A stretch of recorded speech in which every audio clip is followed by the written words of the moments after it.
Rain traced silver rivers down the thick ancient glass of the grand scriptorum's soaring windows, filling the hushed expanse with a rhythmic, comforting pitter-patter that seemed as much a part of the hallowed structure as the worn stone itself.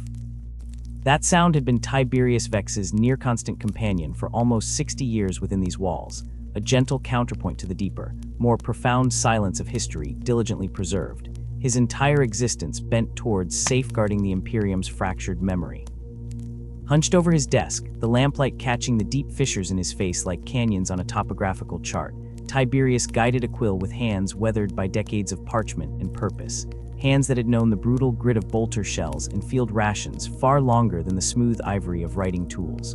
Before ink, they had known service. The warm brass lamp cast a puddle of golden light on his work surface, illuminating scrolls brittle with age and books bound in leather-worn velvet soft, throwing his stark wrinkles into sharp relief, many etched there not by scholarship, but earlier, during his decades, as a lowly serf attached to the formidable Raptors chapter. The light also found and kindled a faint gleam on the small medallion resting beside his inkwell, a bird of prey frozen midiv, forever carved from the sacred ceramite of a battle brother he'd watched fall. Its presence was a constant anchor, a tangible shard of his past life, doubtless his most treasured artifact in this temple to the ephemeral past. The Sanctum Historica, rooted deep in the perpetually verdant soils of Arborea for 4 centuries, began as a mere historical outpost of the Administratum, a seed that had grown into a sprawling, vine-choked monastery complex solely dedicated to preserving the chronicle of mankind's eternal war. Within its great stone bulwarks, thick with ancient climbing flora, resided over 300 souls bound by the sacred duty of remembrance. Scholars, scribes, and remembrancers drawn from the farthest corners of imperial space, each weaving their thread into the vast, blood-soaked tapestry of existence. The rustle of deep blue robes, heavy with the sacred scent of evening prayer frankincense, and myrrh clinging like sanctified ghosts, heralded the approach of Magister Herodian, long before he emerged from the canyon formed by towering metal shelves. The senior archivist moved through the quiet with the assured grace of a man who belonged to the very bones of the scriptorum, his tall figure an expected silhouette against the endless rows of knowledge. Their exchange as he neared Tiberius's secluded corner was minimal, a murmured greeting steeped in decades of shared service, a warmth forged by the constant proximity of immense responsibility. The Raptors held Tiberius fast, for the chapter had shaped him, granted him a path, a purpose. Their story had become the vital strand of history he was personally charged to capture, to save from oblivion. Beyond the intimate circle of his lamplight, the vast scriptorum thrummed with a quiet purpose. Sister Ara sat bathed in the last, failing daylight piercing a high window, her augmentic lenses glowing softly as she wrestled with ancient xenoscript etched onto burnished copper plates. Near the central hearth, where orange flames hissed and spat against the dampness creeping in with the night, a trio of young adepts leaned close, voices hushed and intense, parsing conflicting reports of the long-gone Macarian crusade, their brows furrowed in youthful concentration on vexing historical ambiguities. The sanctum was a unique organism, part university cloister, part monastery dedicated to memory, part armored bastion guarding the Empire's dangerous truths. Planetary defense veterans, grizzled but watchful, patrolled its outer ramparts. Deeper within lay vaults shut even to most inhabitants, holding artifacts of such peril or political toxicity that only inquisitorial seal or magisterial decree could grant access. Chambers Tiberius himself had only glimpsed on the rare, unnerving occasions he'd been summoned to offer personal testimony on the Raptors' devastatingly pragmatic combat doctrines. Magister Herodian's new methodical task of charting ancient fleet movements briefly diverted Tiberius's gaze 3 rows away. The task occupied the former Imperial Navy officer now, a man surrounded by constellations pinned to star charts and the dense procedural language of naval battle protocols, a different kind of history navigated on parchment seas. The rain drummed its persistent, rhythmic tattoo against the arched glass panes, providing a counterpoint to the distant, resonant bass chant of evening hymns rising like breath from the deeper sanctums of the monastery, a sound felt as much as heard. Tiberius dipped his quill deep into the inkwell, its black fluid catching the light like a captive star, and returned to the parchment, to the vital act of transcription, of binding memory to letter. So many scholars within these walls knew only ink and hide, their hands untouched by the visceral grit of conflict, documenting horrors they understood only as abstract concepts on a page. Tiberius was not like them. He carried the scent of expended promethium under his nails, the echo of vox static scratched raw in his ears. Beyond his halo of yellow light, the vaulted ceiling soared into raven-black infinity. The essence of centuries pressed in, a rich, comforting miasma of aged parchment, crumbling leather bindings, the metallic hint of ink, and the underlying tang of stone worn smooth by time and reverence. Maego's remembrancer Celia passed between the rows like a whisper given form, her artificial limbs producing a soft, precise mechanical whir as she selected specific volumes with delicate accuracy. She had surrendered her organic hands to the ravening chaos on Hades' Hive Primus, dedicating her reconstructed existence solely to ensuring the memory of such nightmares survived intact, a bulwark against repetition. Technology here bridged millennia, service skulls, faint crimson or green lenses glowing like malevolent fireflies in the gloom, drifted between shelves, silently cataloging, retrieving, messengers of an automated archivic consciousness guarding lore too vast for mere mortals. Near the scriptorum's colossal oaken doors, a palpable stir announced the arrival of Lexicarnum Hector, the space marine librarian visiting once more to consult the vast repositories he sanctioned. A colossal presence in heavy Terminator plate, he appeared a statue animated by ancient will, causing a near-physical wave of awe and hushed reverence that rippled before him, disturbing the usual scholarly calm as sweating servitors and anxious chapter serfs manhandled sealed containers, holding precious fragments of his chapter's guarded heritage in his imposing wake. Tiberius, however, shifted his weathered, ink-stained handhold on his quill and refocused on the faithful black ink flowing onto virgin parchment. The hours would flow as always in the silent company of ghosts. He was determined to give voice, memories that demanded material form. Around him, the sanctum breathed, low scholarly murmurings weaving through the ambient quiet, the perpetual familiar scritch-scratch of quill tips meticulously etching symbols of remembrance onto prepared animal skin, the electronic whine of data slates and cogitator banks accessing deeper reservoirs of sanctioned lore world upon world away. Why dedicate these waning embers of his life to the steadfast chronicle of the Raptors? To those distant from the blood, it might merely seem obsession, to the pious, profound devotion. To Tiberius, it was simply witness, his unshakable conviction. To understand these warriors, forged in the crucible of his vision, stripped of glory's comforting lies, was to grasp the very mechanism by which humanity clung, fractured and ragged, to existence in a galaxy hellbent on its grisly extermination. As the night truly deepened its grip on the world beyond the ancient glass, the vast chamber gradually bled of its inhabitants. Rogue junior adepts shuffled directionless in small groups towards their Spartan dormitories near the cloisters, while senior remembrancers, bearing piles of reference texts and glowing data slates, retreated to more secluded studies, seeking deeper focus away from the lingering echo of collective activity. Only a faithful handful remained, the dedicated few accustomed to the long, intimate communion with the silences and secrets of the Night Watch's hardcore night owls, and those truly obsessed by the singular pursuit of forgotten truths. Tiberius Vex, comfortably inhabiting both categories without apology, felt the old familiar calm descend as the scriptorum settled into its deeper rhythms. Sister Demetria of the Preservationist Order moved among the steadfast with the grace of a candle flame, placing fresh tapers in sconces and scattering precious, glowing chips of sequel onto the braziers. Her solemn vows bound her into service within sanctums like this one, guardianship over the fragile flesh of knowledge. She paused near Tiberius, her hooded gaze briefly, respectfully, acknowledging his progress upon the parchment, a silent benediction before gliding onwards to quietly sustain Archivist Lorne, the renowned Crusade-era chronicler whose fascination maintained constant vigil until the paling dawn. Tiberius, seeking clarity in the deepening silence, reached for the small brazier warming near his elbow, adding a pinch of pungent herbs that carried sharp, almost medicinal notes of pine resin and bitterherb that slowly unfurled in the quiet air, an old soldier's cognitive defense against the creeping exhaustion of age. The fragrant smoke curled upward in sinuous blue-gray ribbons, mingling seamlessly with the deeper, older aromas of parchment dust and stone, binding past and present in that singular breath. The Raptors had taught him, with quiet, relentless repetition across countless desperate engagements, that true survival meant more than just evading death's cold clasp. It meant the rigorous, unyielding maintenance of purpose against impossible odds, against the crushing pressure of despair. And so Tiberius bent to his sacred task, night after relentless night, the rhythmic counterpoint of rain washing the ancient glass, the slow bleeding down of candles the only metronome. Their story deserved infinitely more than the neat, whitewashed lines of an imperial footnote, infinitely more than devotional propaganda spewed by firebrand ecclesiarchs. It demanded truth, the unflinching, complex, contradictory narrative with all the scars and compromises laid bare. Outside, the wind picked its shuddering pace, flinging the rain harder against the thick panes, an insistent, almost urgent tapping, a whisper perhaps from the unruly universe beyond demanding entry, demanding notice.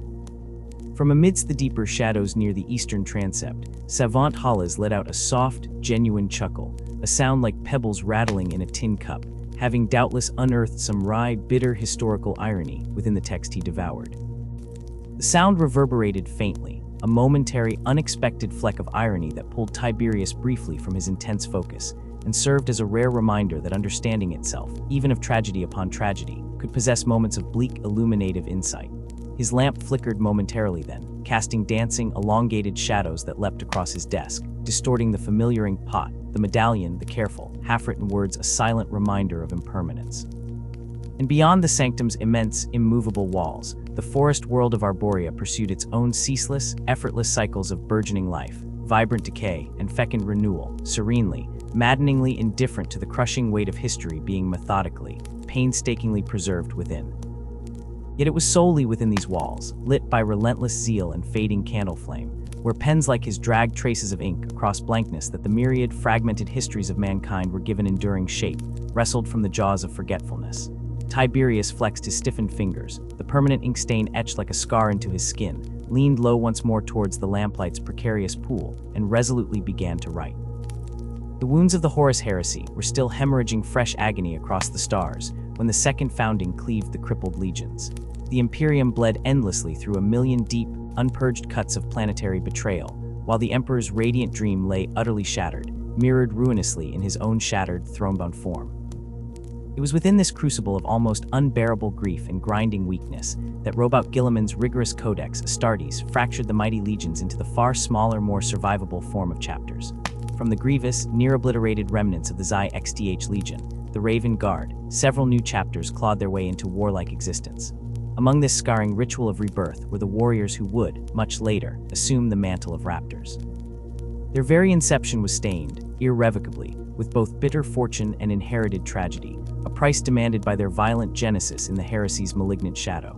When the titanic Warmaster Horus unleashed his devastating betrayal upon the black sands of Istvan V, the loyal legions were caught perfectly in the jaws of annihilation they had unwittingly helped construct, only to discover the trap sprung. The Raven Guard, alongside the crippled Iron Hands and the charred Salamanders, were obliterated in the Charnel House history would remember as the Drop Site Massacre. Precious few escaped the systematic, brother-murdering fury of traitors they had mistaken as comrades under his banner. Corvus Corax, Primarch of the Raven Guard, escaped only with a pathetic, churning fragment of his legion, a broken fraction of their shattered might. According to whispered traditions, Tiberius had painstakingly pieced together from fragments in remote scholastic sanctuaries, far older even than the sanctum. The warriors who became the Raptors potentially flowed from a reserve company of fresh, unfinished initiates undergoing their brutal conditioning on the Raven Guard home moon, Deliverance, safely removed from the catastrophic killing fields of Istvan V, when that legion's fighting bulk was comprehensively butchered. Random fate's cold hand spared these warriors a brutal impromptu death on the Black Sands, and crucially, the monstrous genetic mire Corax sank into during his subsequent desperation to rapidly rebuild his ruined forces' horrific manipulations that tainted the genelegacy of others within his remaining survivor core. These few spared initiates, born survivors wading into the galaxy amidst a legion's agonizing near-death throes, emerged from that apocalypse miraculously untainted by genetic horror. They bore within their newly implanted genocide the nascent, fundamental seeds of the cold philosophy that would define the Raptors: survival, relentless, remorseless, regardless of cost. These semiformed aspirants fought with grim, burgeoning distinction throughout the brutal chaos following the heresy's apocalyptic conclusion, hunting the shattered, rooted forces of chaos within the maelstrom called the Scouring, a shedding of traitorous flesh that cleansed worlds, though not souls. When Guilliman's monumental reformative efforts reached their war-torn sector, granting them prize chapter status, a hard-won accolade acknowledging their stoic, carnage-proven loyalty, these warriors gained an identity forged in perpetual flight. They were designated as a fleet-based chapter, possessing no stable world beneath their boots. This eternal nomadism seared its brutal necessity upon their collective soul. They learned adaptation with merciless efficiency, becoming masters of extracting the last ounce of utility from dangerously limited reserves, prizing lightning mobility and strategic surgical flexibility far above the static prison of any mighty fortress. For centuries unrecorded, the fledgling chapter stalked the endless, ravenous darkness between the stars like patient voidborn predators, relentlessly pursuing splintered remnants of renegade legions during that vast scouring, hunters who operated where the Astronomican's light faded into whispering oblivion. Voidborn combat protocols became second nature, brutal swift-strike operations executed like kinetic, perfectly timed poetry and violence conceptually echoing, yet evolving, the very essence of their progenitor legion. Without static bases or mighty bastions to shield them, they burned entire world cycles, refining the savage arts of reconnaissance, infiltration, and ruthless application of hit-and-fade guerrilla war from agonizing necessity. Their nascent combat philosophy emerged, unforced, from these desperate, resource-bleeding realities, victories obtained at high cost were Pyrrhic curses their minimal numbers could simply not sustain. Every battle brother was a scarce, unreplicable arsenal unto themselves. Every piece of wargear functioned as sacred relic. Necessity cultivated an unforgiving pragmatism, where tactical precision execution held ultimate authority. They became population analysts assessing yield versus expenditure, cautious tacticians haunted always by insufficient numbers, where brother legions famously thirsted only for glorious frontal charge. Perhaps a century after their formal founding ceremony, buried deep within older administrative logs, Tiberius believed he had glimpsed once in a fragmented file marked Obscurus Frontier Defense. The chapter was formally settled. They were granted custodianship of a bleak, brutal world perched, alarmingly like a sacrificial offering, at the jagged, bleeding edge of the dreaded Eye of Terror deep within Segmentum Obscurus. Yet even this rare sanctuary, this anchor point, carried immense, crushing duties. Proximity to that permanent wound, bleeding pure warp effluent into reality, demanded constant, ruthless vigilance against encroaching horrors. This first, haggard foothold world, as Tiberius recalled scrabbling through fragmented indices and personal journals smuggled from deep archive stacks, bore a designation almost entirely purged from active imperial records after its comprehensive, soul-searing destruction.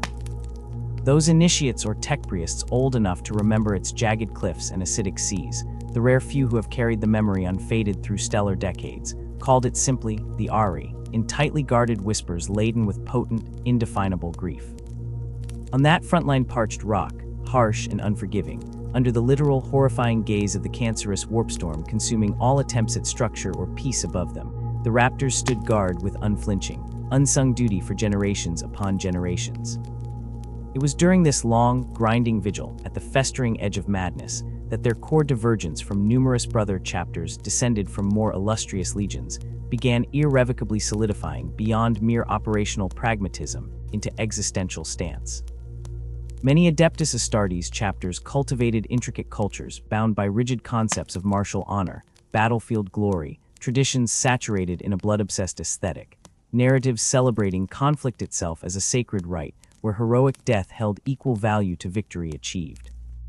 The Raptors, living perpetually under the corrupting shadow of chaos, witnessing the utterly mundane, soul-shredding horror constantly spewing from the eye like contamination from a festering sore month after month, generation after generation, developed a far starker, colder conviction, cleansed of any comforting delusion. War was not glorious, nor sacred ritual. War was simply fundamental, perpetual, unavoidable sacrifice. Victory mattered solely.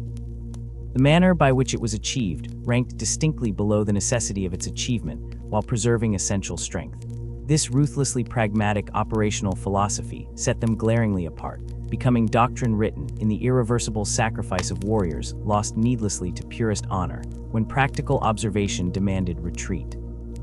Where brother chapters might actively seek worthy foes for ritualistic duels, recounting legendary conflicts, the Raptors coldly sought efficient elimination of existential threats necessary to maintain imperial space holdings. When others might oath swear unto honored death rather than relinquish ground regarded sacred, the Raptors withdrew, strategically lured, regrouped, adapted instantly using gathered intelligence, and struck back only from positions maximizing enemy destruction while minimizing friendly loss. This consistently applied strategy earned them negligible popular acclaim when measured alongside celebrated formations centuries old. No grand devotional verse immortalized the Raptors' reportedly terrifyingly efficient purges on worlds slowly diminishing under encroaching warp miasma threatening entire subsectors. Sculptors erected no towering marble tributes recording cunning victory, extracted against literal chaos demigods, traced in destroyed artifact biologies, reports slowly going brittle in sealed archives. Yet millions of souls on countless worlds breathed another unremarked day, because this chapter existed quietly behind regional flotilla transmission. Reports marked tactical elimination of EXTRASYSTMIC hostile intelligence. Threats were ruthlessly excised, while still nascent before they attained catalyst for catastrophic contamination of entire sectors. The brittle, faltering realm endured precisely because they operated as shadow surgeons cutting diseased tissue before systemic collapse ensured. Perhaps the starkest expression of this pragmatic core philosophy, Tiberius noted as the herb smoke shivered before his eyes, resided in their profoundly functionalist relationship to the hallowed tome upheld with neureligious fervor throughout much of the Astartes Preces, Gilliman's Codex Astartes. While concerningly subversive segregationists and traditionalist extremists spouted petulant, worshipping the scroll, jargon Tiberius recalled bitterly from intelligence dispatches on intracaptor civil strife. The Raptors fundamentally respected its core strategic guidance, valuing its wildly adaptable tactical seed ideas whilst rejecting blind devotion to its form. It survived unsanctioned adjustments dealing with realities Gilliman never logically predicted. They viewed it solely as an invaluable foundational tool for force structure, tactical unit deployment principles, logistical organizations supremely functional, infinitely adaptable when understood holistically. The Codex is a vessel, Chapter Master Varen Oris had reportedly declared during a restricted vessel mustering, whose transcript fragments Tiberius was confident remained deeply suppressed within puritanical inquisitorial vaults his own rank could never access, but whose sentiments perfectly captured the Raptors, manifestation perfecting centuries beyond the air's desolation, a vital tool holding guiding principles. And like any tool, its ultimate worth lay solely in the skilled hands wielding it towards essential purpose, reshaping even the finest steel when forging necessity demanded adaptation. A poor craftsman blames his tools when the work goes poorly, but wisdom lies not in assigning fault, but in adapting those tools to the task. This core tenet of adaptability wasn't just an abstract ideal for the Raptors. It was etched deep in the marrow of their genocide, woven into the fundamental fabric of their being. They inherited the shadow-steeped art of unseen reconnaissance from their progenitors, the Raven Guard, yet wove into that legacy intricate new patterns of tactical flexibility, facets of ingenuity that sometimes surprised even their own genetic forebears. From the crucible of their founding centuries emerged the unyielding principles that would shape millennia, a profound preference for the scalpel's precision over the hammer's brute force, an instinctive willingness to embrace unorthodox, sometimes unsettling methods that defied conventional Astartes dogma, and an unwavering conviction that intelligence meticulously gathered in silence trumped blind commitment to glorious charges. Crucially, those formative centuries instilled a starkly pragmatic understanding of mortality, unique among the Emperor's angels. Where some chapters spun inspirational sagas of glorious last stands, the Raptors reckoned cold calculations. A dead hero earned his legend in eternity, but failed utterly in his duty to shield mankind in the unforgiving present. Their culture, therefore, ossified around an unyielding creed. Victory itself was the only valid achievement, the singular purpose, sacrificing personal recognition, individual heroics, or ritualistic honor without hesitation upon its altar. Their nascent reputation bloomed as mysteriously as stealth insertion did amidst imperial allies known as stalwart, consummately reliable partners, yet forever cloaked in an aura of cool, measured distance. They were seldom the first deafening roar into the fray, but invariably the architects of victory's quiet culmination through surgical strikes and painstakingly orchestrated maneuvers. As doctrine hardened like well-tempered steel, their mastery over wilderness warfare and deep reconnaissance solidified, unlocking the ability to wage prolonged campaigns in desolation with minimal logistical chains, ghosts moving through hostile Terran wastelands. Their preference for the deadly snap of mass-reactive rounds over the visceral tumult of blade on blade marked them as unusual amongst the Adeptus Astartes, yet perfectly aligned with their overarching strategy of minimizing risk and preserving their invaluable, irreplaceable lives. Furthermore, they cultivated a rare talent amongst their superhuman kin for seamless coordination with the teeming legions of mortal Imperial forces. While many Space Marines saw the Imperial Guard as disposable chaff, the Raptors understood the synergistic power of integrating their transhuman prowess with the Guard's overwhelming numbers. They stepped readily into command roles over human auxiliaries, deploying their Astartes brothers directly within Imperial formations like steel thread reinforcing cloth, melding divergent strengths into a single, devastatingly effective whole. Their campaigns unfurled with the meticulous choreography of a meticulously planned ambush. Weeks, sometimes months, of near-invisible reconnaissance gathering dust with patient spies. The sudden, blinding eruption of violence targeting nodes of command or supply with flawless precision. And their vanishing withdrawal back into the shadows before the bewildered enemy scream, and surged forward into a killing ground now empty save for the echoes of their victory. Mobility became their shield, preventing entrapment in grinding wars of attrition, where even a space marine's incredible endurance would inevitably succumb to crushing numerical disadvantage. Their legendary marksmanship, whispered by some as a quirk of their genoline, attributed by others to brutal, unrelenting drills, stood as another cornerstone of their legend. They earned dark reverence for uncanny accuracy, snuffing out high-value targets across impossible distances with a cold finality other chapters could only witness with a mixture of envy and unease. This hit-and-run doctrine necessitated a fleet characterized by speed, an unusually high proportion of snarling assault bikes, screaming land speeders, and chattering jump packs filled their armory, enabling them to materialize with annihilating force at the critical temporal and spatial nexus, then evaporate before coherent retaliation could be formed. Such pragmatic, utterly non-ceremonial warfare inevitably bred friction in joint operations with Brother Astartes. Chapters gorged on ritual honor and the glory of sacrificial stands sometimes spat accusations of cowardice or a lack of proper Astartes fervor. The Raptors met these barbs with a silence as profound as their creed quiet indifference born of absolute certainty. Survival and mission completion were the only figures tallied on the eternal ledger of their duty, millions of standard years unspooled. They served faithfully, unconventionally, their actions etching countless untold victories into the crumbling edifice of the crumbling Imperium, victories devoid of fanfare, yet indelibly shaping ongoing survival. They endured schisms and zealous upheavals within imperial theology and governance, folding necessary adaptations into their structure like reinforcing layers, without ever compromising the adamantine core purpose that defined them. This philosophy found its starkest expression carved deep into the rock above the gate of silent vigilance, leading towards their ancient fortress monastery. Victory is silent, only defeat cries aloud. These few words encapsulated their entire martial existence and their service to the faltering dream of Terra, effective, lethal, unseen, utterly unconcerned with the hollow resonance of acclaim. Yet destiny had woven a shroud of tragedy for their future. The Eye of Terror bled malignant unreality into the void, a weeping, restless cataract into nightmares given flesh. Guarding its malignant rim fell to the Raptors, a watch duty binding honor and crushing burden in equal measure, executed with grim, regimented discipline enduring centuries.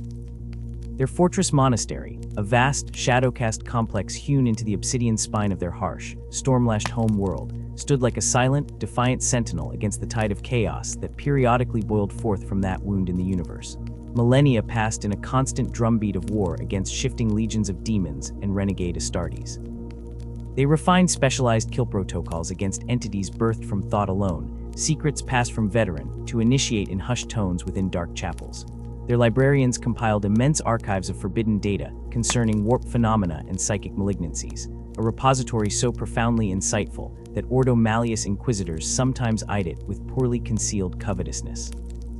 Yet no vigil, however potent, can render impregnability eternal against the raw, unending flood tide of darkness. When the despoiler Abaddon unfurled the banner of his Black Crusade, the Raptor Sentinel stood squarely on his chosen path of annihilation. This assault was not a roiling surge to be contained. It pulsed with singular, devastating purpose, guided by a malevolent consciousness that knew precisely where the deepest wounds could be inflicted. The onslaught against their home erupted from the void without warning. Deceived by a phantom threat, a meticulously orchestrated chaos incursion faint in a neighboring star system, the Raptor battle fleet had been drawn far from their fortress star. Only when fully committed to their distant engagement did horrifying realization shatter their formations. They had taken the calculated bait, abandoning their home. Distress signals ripped through the Voxnet, raw shrieks of orbital impacts and defensive batteries detonating under impossible strain. The Raptors broke their engagement with brutal disregard for consequence, diving engines beyond tolerance thresholds in a desperate, Wastingburn sprint back to their dying star, cerulean flames roaring from straining engine bells.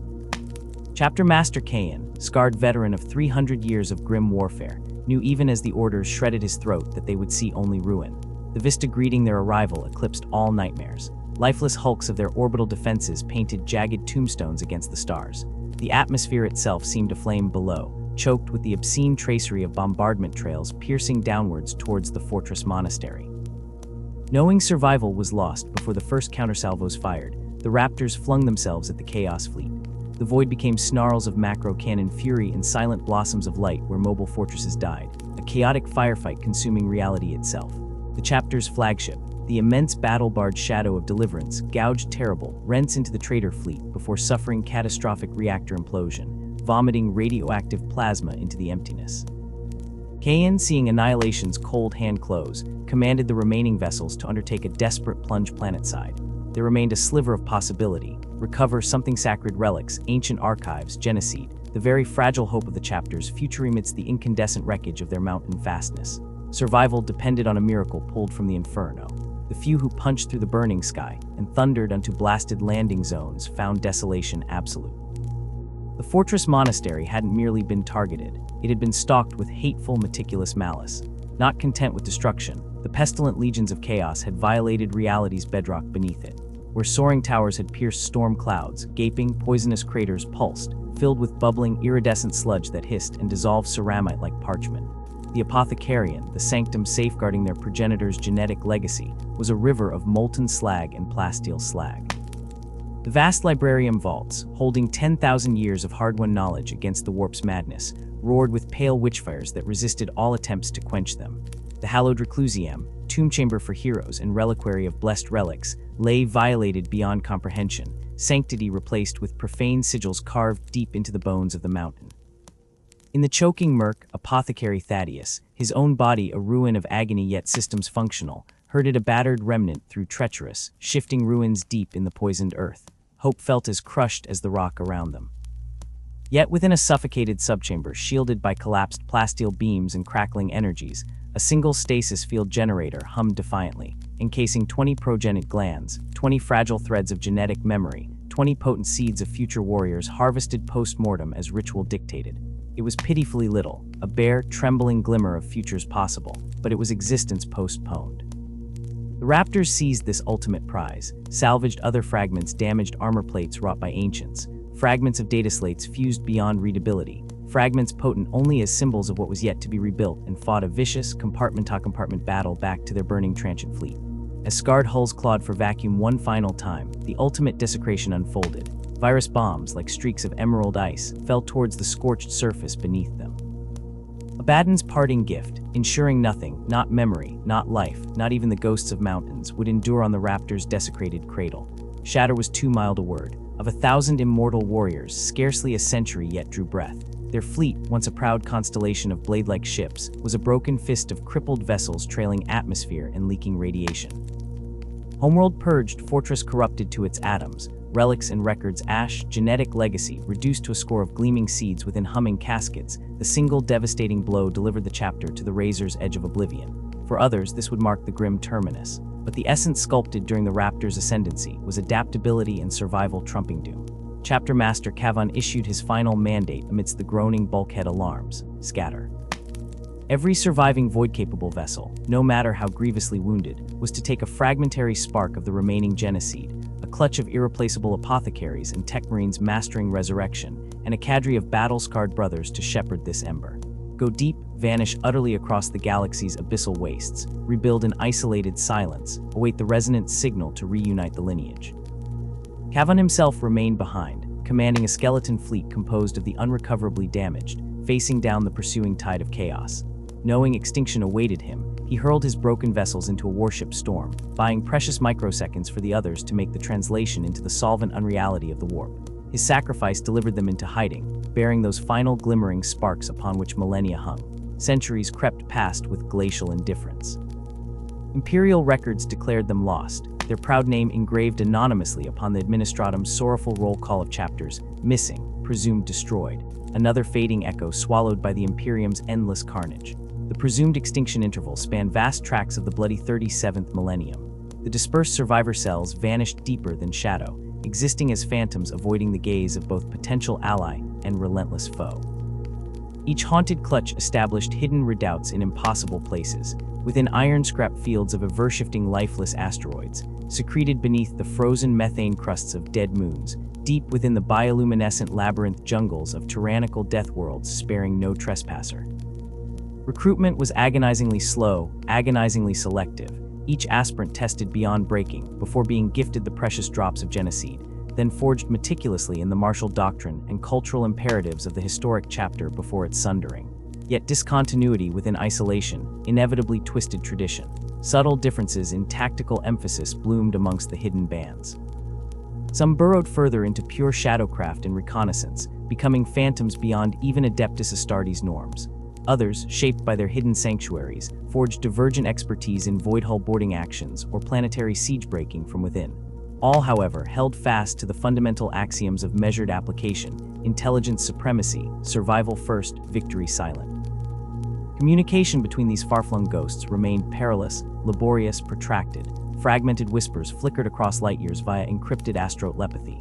Information exchanged only through predead drops encrypted beyond cryptology scattered across sectors separated by voids filled with maddening started space.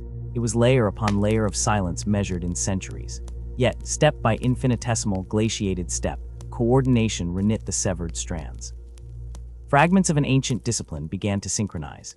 The hour for reuniting, first faintly sensed, then actively coordinated towards, began to coalesce. That foreseen convergence emerged not in ceremonial declarations, but amidst the crucible erupting chaos known to imperial historians as the Cabariad Wars. A coalition of disparate, murderous xenospecies orchestrated a sudden, galaxy-splintering offensive across fractured imperial sectors. Caught unprepared and hopelessly overstretched, imperial regiments floundered under the alien hammer blows. It was within this churning maelstrom of desperation the Raptors elected to manifest their silent strength once more. One by one, like names learned through whispered ritual on battlefield winds, their isolated commands surfaced from infinite hiding. They struck simultaneously at precise staging areas and critical logistical nexuses across the beleaguered fronts, their actions a brutal punctuation within imperial disaster. Confusion initially reigned among the Imperial High Command. Unknown space marine forces were materializing everywhere, engaging with lethal coordination, displaying unmistakably unified strategic purpose without the ironclad visible chain of command such coordination demanded. The chapter's most profound, defining resurrection culminated in the Battle of Cabariad Prime itself, as the monstrous main Xenos fleet committed to the annihilation of the billion-scrawling hive world below. 3 unidentified strike cruisers blurred into reality at the system's edge, their scarred, muted hulls devoid of heraldry save for the hasty yet unmistakable spray of a single glyph, a stylized reptilian predator diving upon its prey emblazoned on each prow. Without preamble or imperial voxitharization, they tore into the core of the Xenos battle line, deploying entire companies of veterans amidst complex void maneuvers that instantly shredded the alien flotilla's cohesion, halting the planet-killing invasion force dead in the Empyrean. Below, Thunderhawks swooped with vicious roars onto ancient spires, delivering devastator squads onto high promontories wreaking carnage upon descending assault craft. Drop pods impacted like meteoric fists near crumbling Imperial habzones, delivering tactical marines directly into strategic fortifications facing imminent collapse. What unfolded was a symphonic apotheosis of a culture defined by fluid adaptation. These silent legionaries seemed prescient. Countering every Xenos maneuver with crushing precision, strikes against nerve centers and supply arteries critical to the alien strategy, a fraction of a second before the void lit, with aliens launching unauthorized landing strati, before even being cognizant of the attack vectors, formulating inside the Xenos tactical command, node clusters targeted moments before the execution command, could activate across encrypted channels that ceased existing after the precise strikes had eliminated their routing. Computers. Seamlessly, instinctively, they wove Imperial Guard troop concentrations into a living shield, the arriving enemy confronted not by chaos, but a steel-edged wall that had mysteriously found its grit, for the mysterious Astartes were already silently guiding defensive deployments from within command bunkers. Transmitting orders via secure internal chatter channels that appeared as authorized Guard tactical text feeds, bypassing all external chain scrutiny, suggesting nothing unusual even as the miraculous transformation occurred around bewildered commissars blinking up at their suddenly competent troopers. The precise, overwhelming cohesion of the miraculous, deadly savage angels appearing without banners was inexplicable, until they all noted the unassuming stenciled raptor glyph. Through the haze, survivors whispered the name long thought lost to Xeno swarm warp flame desolation. The Raptors live.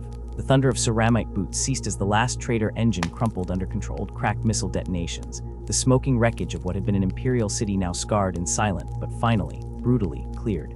Imperial Guard Colonel Voss stared out across the carnage his garrison had nearly drowned in, his gaze drawn to the impassive forms settling around the objective point. They moved with lethal economy, their gunmetal gray armor blood-splattered and scorched, lacking the heraldic splendor of chapters past. Standing before a weary but rigidly disciplined line of these warriors, Voss found himself addressing their leader, formal words of gratitude dying on his lips as the warrior's helm tilted downward. In a vox-grating baritone filtered through pure pragmatism, the Space Marine introduced himself simply, a name that echoed from half-forgotten archives and whispered reports: Raptor. Their sudden, unheralded reappearance after centuries evaporated into the void ignited immediate suspicion across the Imperium.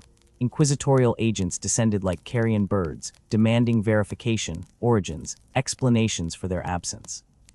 The Raptors cooperated with cold precision, submitting their genocide for scrutiny, standing silent while records were scoured, yet revealing nothing beyond the barest confirmation of their lineage.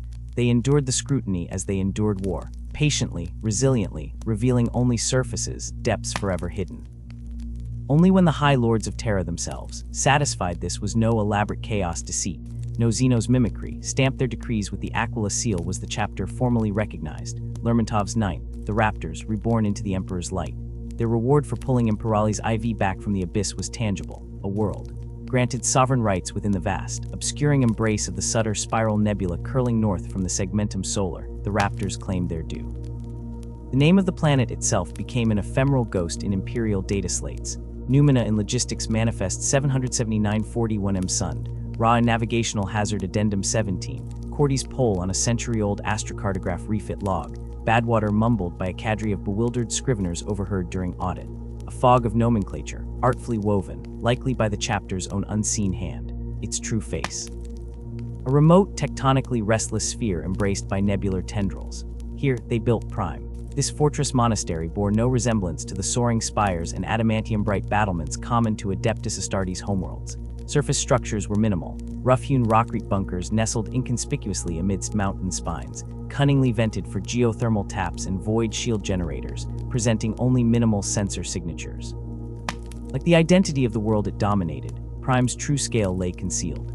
Kilometers beneath the planetary crust sprawled a subterranean war in a hyper-organized labyrinth of armory vaults humming with maintained wargear, clangorous training cages simulating 1,000 hostile biomes, stark apothecarian facilities where files of precious raptor blood resided under constant scan, ascetic living cells, command nodes pulsing with tactical data fed by far-flung auger arrays.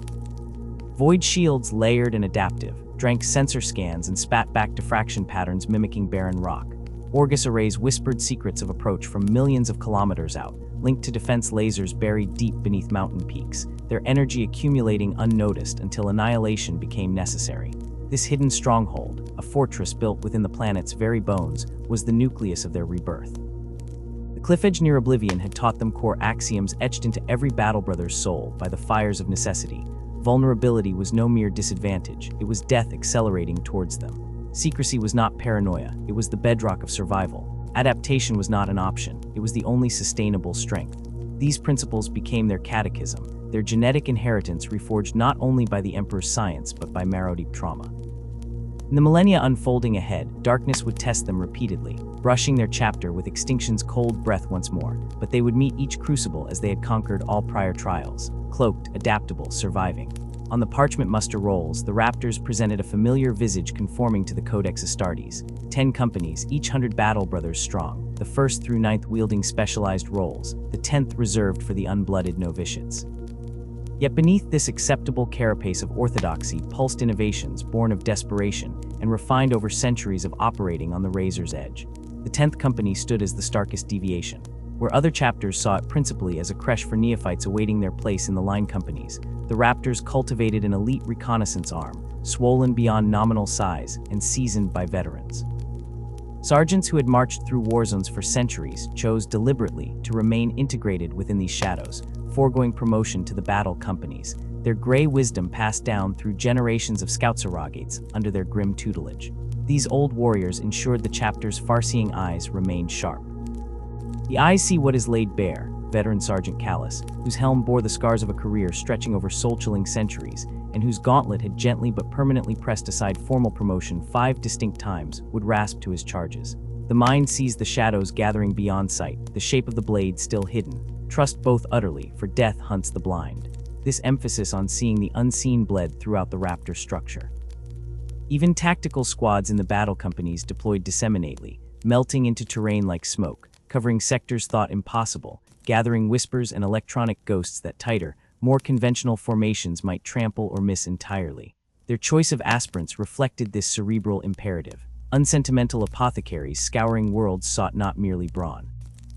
A youth demonstrating cunning, the flicker of quick wit in desperate straits, the spark of independent thought shining through adversity. These outweighed mere physical stature or brute aggression.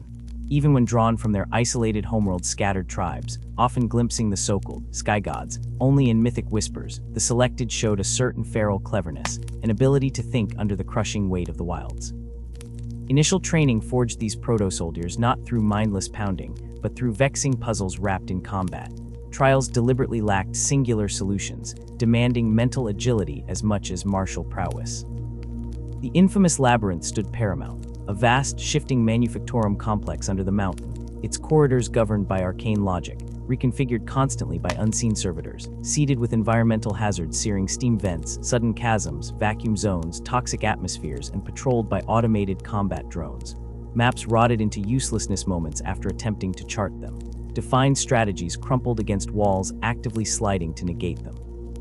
Only observation, relentless reevaluation, and the desperate improvisation born of necessity carved a path through. We do not break the metal we find beneath the rock merely to recast it in some imagined flawlessness, explained Chief Apothecary Lares, his voice the scrape of polished bone on steel, his eyes dissecting aspirants even as he spoke. Discard such blunt instruments. We identify the spark that glimmers of adaptable cunning, of resilient ingenuity already present. In the arts of our craft, alongside the holy pains of ascension, nurture that spark, protect it, temper it, and grant it the adamantine frame within which to sustain its essential fire. What emerged from Prime were space marines with a distinct soulscape, more deliberate, more reflective than their fiery cousins of other legions. They enacted measured observation, constant tactical reassessment before committing the irrevocable. Yet beneath the quiet calculation, a shared, silent weight lingered, the pervasive melancholy of a chapter that had stared multiple times into absolute darkness and felt the chill brush its collective skin. Every single Raptor carried, ingrained into his very marrow, the echoing memory of near eradication, the understanding of their existence precariously balanced on a knife-thin thread stretched over the void. This fostered an unbreakable, wordless bond. A recognition echoed silently across the century-etched faces, a kinship found less in boisterous feasting and more in the quiet rituals.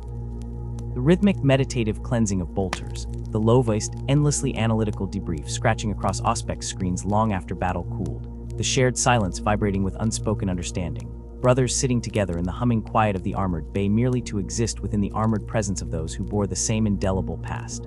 Their libraria served less as witch-for-hurling phalanx breakers and more as the unseen nerves of their operations, mind sentinels and phantom tacticians. Their psychic traditions spurned the raw, flamboyant telekinesis or soul-burning pyromancy favored elsewhere. Instead, they cultivated the shadows, potent divinations casting possible futures into stark relief, subtle telepathic networks binding squads in perfect silence, manipulations of environment perceived solely as battle pressure shifts or tactical blunders by their foes. Millennia of necessity birthed a unique martial psychic discipline, the Shroud of the Raven. Masters of this elusive art wove cloaks of cognitive invisibility over Raptor forces. During the protracted fiascos of the Orion War, a single silver-eyed librarian, sublimation leaving him spectral in aspect, had draped his consciousness over an entire strike cruiser and its packed assault force as they traversed haunted voids thick with Necron tombship emissions. Unseen, unsensed, they fell upon an impenetrable dynastic command node like ghosts, shattering its containment protocols before any alarm or automated defense could stir. Like their progenitors of the Raven Guard many millennia prior, their connection to the Ethema often manifested in profound physical change as power solidified, skin leaching to moonpill ash, eyes drowning into seemingly pupilless pits of consuming black. Prime treated these changes not as mutations to hide, but as honor marks, distinguished emblems testifying to the psychic tithe paid to safeguard humankind's flickering flame.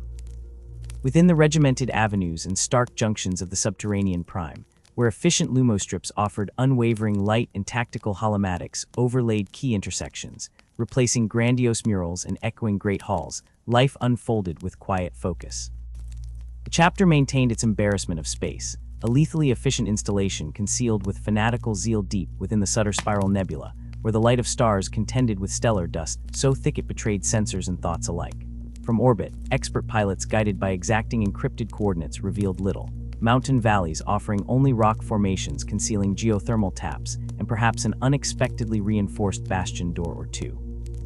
Below-ground reality stretched away endlessly. Even among the fractured human tribes scattered across the planet's challenging wilds, jagged peaks, thick continent-sprawling forests, relentless rivers carving deep canyons, living precursors to colonists forgotten by wider imperial history, the Raptors maintained an air of distant, almost mythic separation. These tribal folk lived simply in valleys and forest clearings, largely oblivious to the giants who watched them from the shadows as a potential resource. Recruitment was selective, sparing, woven into tribal legends of mysterious spirits claiming the worthy. A glitteried skybeast carried them away. This deliberate isolation defined all interactions. Imperial traffic was forbidden without explicit, double-coded chapter clearance, encrypted down to blood-drop signatures. Settlements were non-existent beyond the necessary service drones, dwelling solely to maintain the fortress operations. Imperially mandated monitoring systems received only sanitized, perfectly timed minimal transmissions. When importunate administratum functionaries, dispatched bearing seals demanding planetary surveys, tithe reconciliations, or logistical access, arrived via some oblique route, their inquiries evaporated against diplomatic but immovable Raptor resolve. Ancient charters detailing Adeptus Astartes' independence were cited with chilling finality, alongside blunt demonstrations of loyalty. Relentless campaigns waged across the stars, fulfilling their obligations through blood and duty rather than mundane accounting. It was an existence predicated entirely on the lessons of dust-blighted ruin, of millennial silence hiding regenerative fury beneath cold stone. Fealty wasn't proclaimed publicly aboard gleaming starships. It was etched onto battle plates scarred in the void, woven into psychic shrouds within the unseen nebula fog, a solemn vow written deep on dark, unforgiving bedrock that preserved them against the galaxy's gnawing maw. Vulnerability was death, secrecy was survival, adaptation was strength. These weren't mere doctrines scribed onto scrolls. They were the constant metallic scent filling Prime's deep corridors, the thrust of arteries sustaining each recruit, the immutable cadence behind every silent, purposeful tread, moving towards the next conflict lurking beyond their concealing nebula veil. Yet even their strongholds and philosophies couldn't entirely insulate them from the wider Imperium. When its foundations began to crack on a monstrous scale, the tremors heralding the bloody affair, known across beleaguered sectors as the Bad Ebb War. The Maelstrom Zone brooded on the charts, a lesser shadow confined only by the Eye of Terror's monstrous scale, yet its very existence was a suppurating wound upon both real space and the terrifying tides of the warp, containing within its turbulent throat a slowly devouring gyre of dust, fugitive stars, and the cold terror of worlds extinguished. Border worlds endured day by grim day under siege lights, stories shared across weary voxnets of horrors manifesting from the swirling chaos beyond the system rims. Yet immense value lured nations starved for resources like poison flies drawn to irradiated salt. Entire worlds offered mineral riches harvested against incalculable risk, and so the Imperium held fast, albeit with a quavering hand upon its sword. 3 vital star systems comprised the slender anchor chain holding commerce flowing from certain doom. Militarized Signax, dark literal Sean, and the foundry heart of them all, the namesake Bad Ebb itself. Chains, alas, die at their weakest struts fracture. As the Maelstrom birthed unprecedented malignancy in 557 M41, darkness surged from the void, strangling commerce and drowning hope. First came Signax, the bulwark of the northern approaches, the heavily militarized, hive-world population teetering over tens of billions. Its fate came not holocaustic from without, but from the rotten heart exposed within. Sudden, furious civil war detonated across its megaspires and subterranean arteries. Loyal Imperial regiments bled out fighting death cult nihilists, infused unholy strength by the Reborn, a warband dwelling under the Maelstrom's wing-breathing chaos power, both subtle and terrifying. Intervention came, valiant Mantis warriors clearing passages only to find themselves drowned in escalating butcheries and spontaneous dark gates spewing demonic fury, pushing cities over the brink into utter collapse. The final screech of the cultists became the planetary dirge. Having shattered clearance protocols through sorcerous treachery, they unleashed the planet's final defense grid not against external threats, but inwards. Fusion warheads lit hive cities into instant, screaming plasma suns. Macrobattery shells cratered continents. The orbital deflection control relays silenced by detonations converted that vital infrastructure into tools. Signax tore itself apart, her city's crumbled relics orbiting a magma-blooding orb, her people erased down to the final gunchoke barricade, her atmosphere poisoned by the radioactive nightmare reflecting the mad hate that had consumed it from inside its defensively hardened structure, the consequences multiplying as its moon, caught in the worsening gravitational disturbances, was shattered into asteroids unleashed onto its sister worlds. The choking nightmare unleashed upon reality had merely begun. The promise that was Lord Commander Lu Feng, Burn's early reign over the Maelstrom Zone flickered bright, but brief against the encompassing void like a dying star before its final collapse. His brilliance, the relentless efficiency of the newly forged Maelstrom Warder's astral claws commanding loyal allies like the staunch Lamenters, fleet-based and vigilant, and the Mantis warriors guarding the Endymion cluster had, for a precious span, forced law upon the lawless. Prosperity, a thin veneer covering centuries of strife, flowed tentatively back into Imperial coffers as the Badab Primaris system, crowned by the Astral Claws, formidable orbital fortress, became a bulwark against the howling dark. Huron himself, radiating confident authority, seemed carved from Imperial propaganda, young, lethally skilled, possessing a piercing gaze and tactical mind that brooked no argument and fostered fierce loyalty. His campaigns, reaching deep into the Maelstrom itself during the Scourge years, were glorious sagas sung by Imperial chroniclers. Yet rot festered beneath the surface, invisible at first.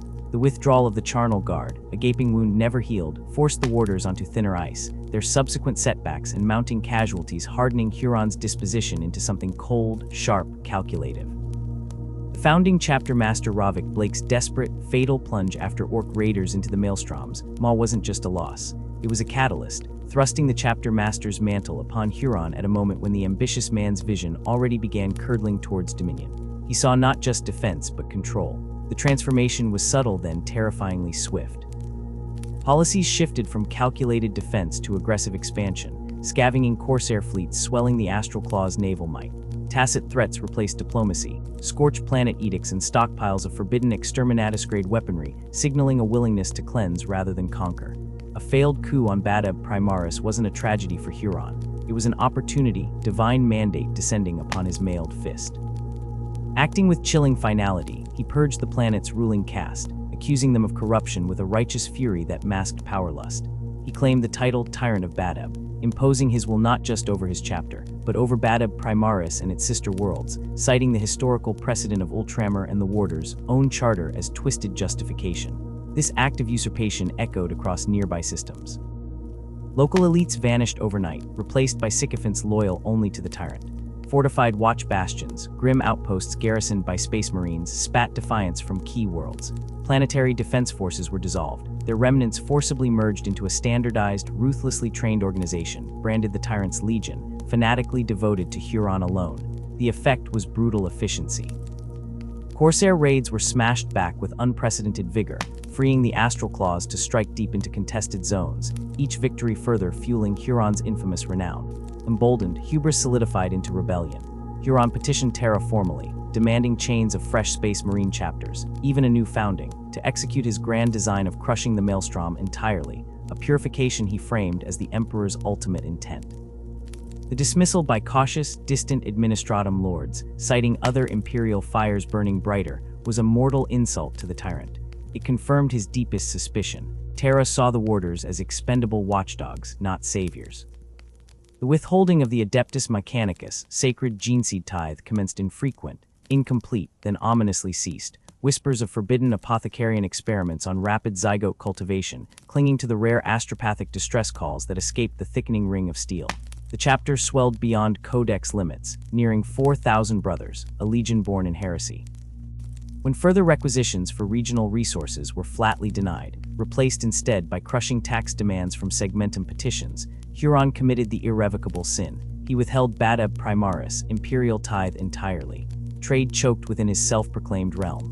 The stolen wealth, the manpower and industry denied the Imperium, flowed directly back into his burgeoning war machine. Imperial Navy detachments were absorbed, fortifications bloomed like toxic mushrooms on his vassal worlds, and the seat of his power changed hands, the old citadel razed, replaced by his grimly magnificent, sprawling palace of thorns. This open defiance, this crystallization of decades of simmering resentment and ambition, was the Badab Schism. For 150 terror-filled years, the Warders fought the Maelstrom's horrors, while Segmentum Command regarded them through telescopes of suspicion and fear, relations frozen solid. the commerce vital to the indolent Cartho sector, lapping the edge of this frozen schism and long reaping passive wealth from maelstrom trade routes now gutted by Huron's embargo, dried up. Spoil vanished, luxury evaporated, privilege crumbled. Cartho's pleas rose from panic to hysteria.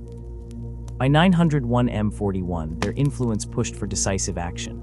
An official investigation fleet, laden with administratum bureaucrats, mechanicus genitors demanding overdue tithes, blunt Adeptus Terra delegates plunged towards Badab Primaris. They met the Ring of Steel. Huron's defiance was absolute. The fleet refused demanded protocols. What transpired next became a screaming chasm in history. Macrocannon fire, devastating lance beams, and torpedo salvos tore into Voidcraft, bravely attempting passage. 20,000 souls, scribes, adepts, naval ratings, tech priests vanished into oblivion, ejected atoms mingling with the solar wind. Huron's voice crackled across interstellar distances, cold, spare, claiming the fleet attacked lawful authority. Cartho erupted in vengeful fury. Remnant trade filaments snapped under the weight of mutual suspicion. Section governors demanded Huron's immediate arrest and trial for treachery, screaming pleas, lost in the bureaucratic morass of a crumbling Imperium bleeding on infinite fronts. Cartho launched two pathetic, confused punitive fleets that stumbled into the maelstrom and disappeared without epic hymns or transmission. Desperate Cartho lords sought longer, deadlier routes, bypassing Huron entirely, while flooding Imperial channels with desperate propaganda. Traitor, tyrant, heretic.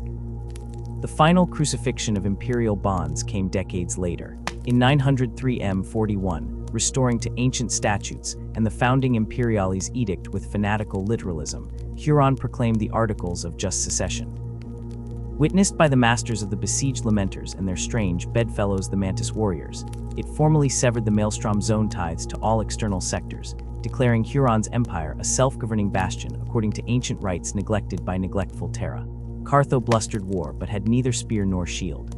Appeals to segmentum naval commands and the Departamento Munitorum were flatly denied, dismissed as regrettable regional squabbles, priorities anchored elsewhere. Cartho drafted terrified citizens into useless PDFs and broadcast agonized pleas to any Space Marine chapter bearing them slight historical debt. The Fire Hawks chapter answered the palpable suffidental in the void.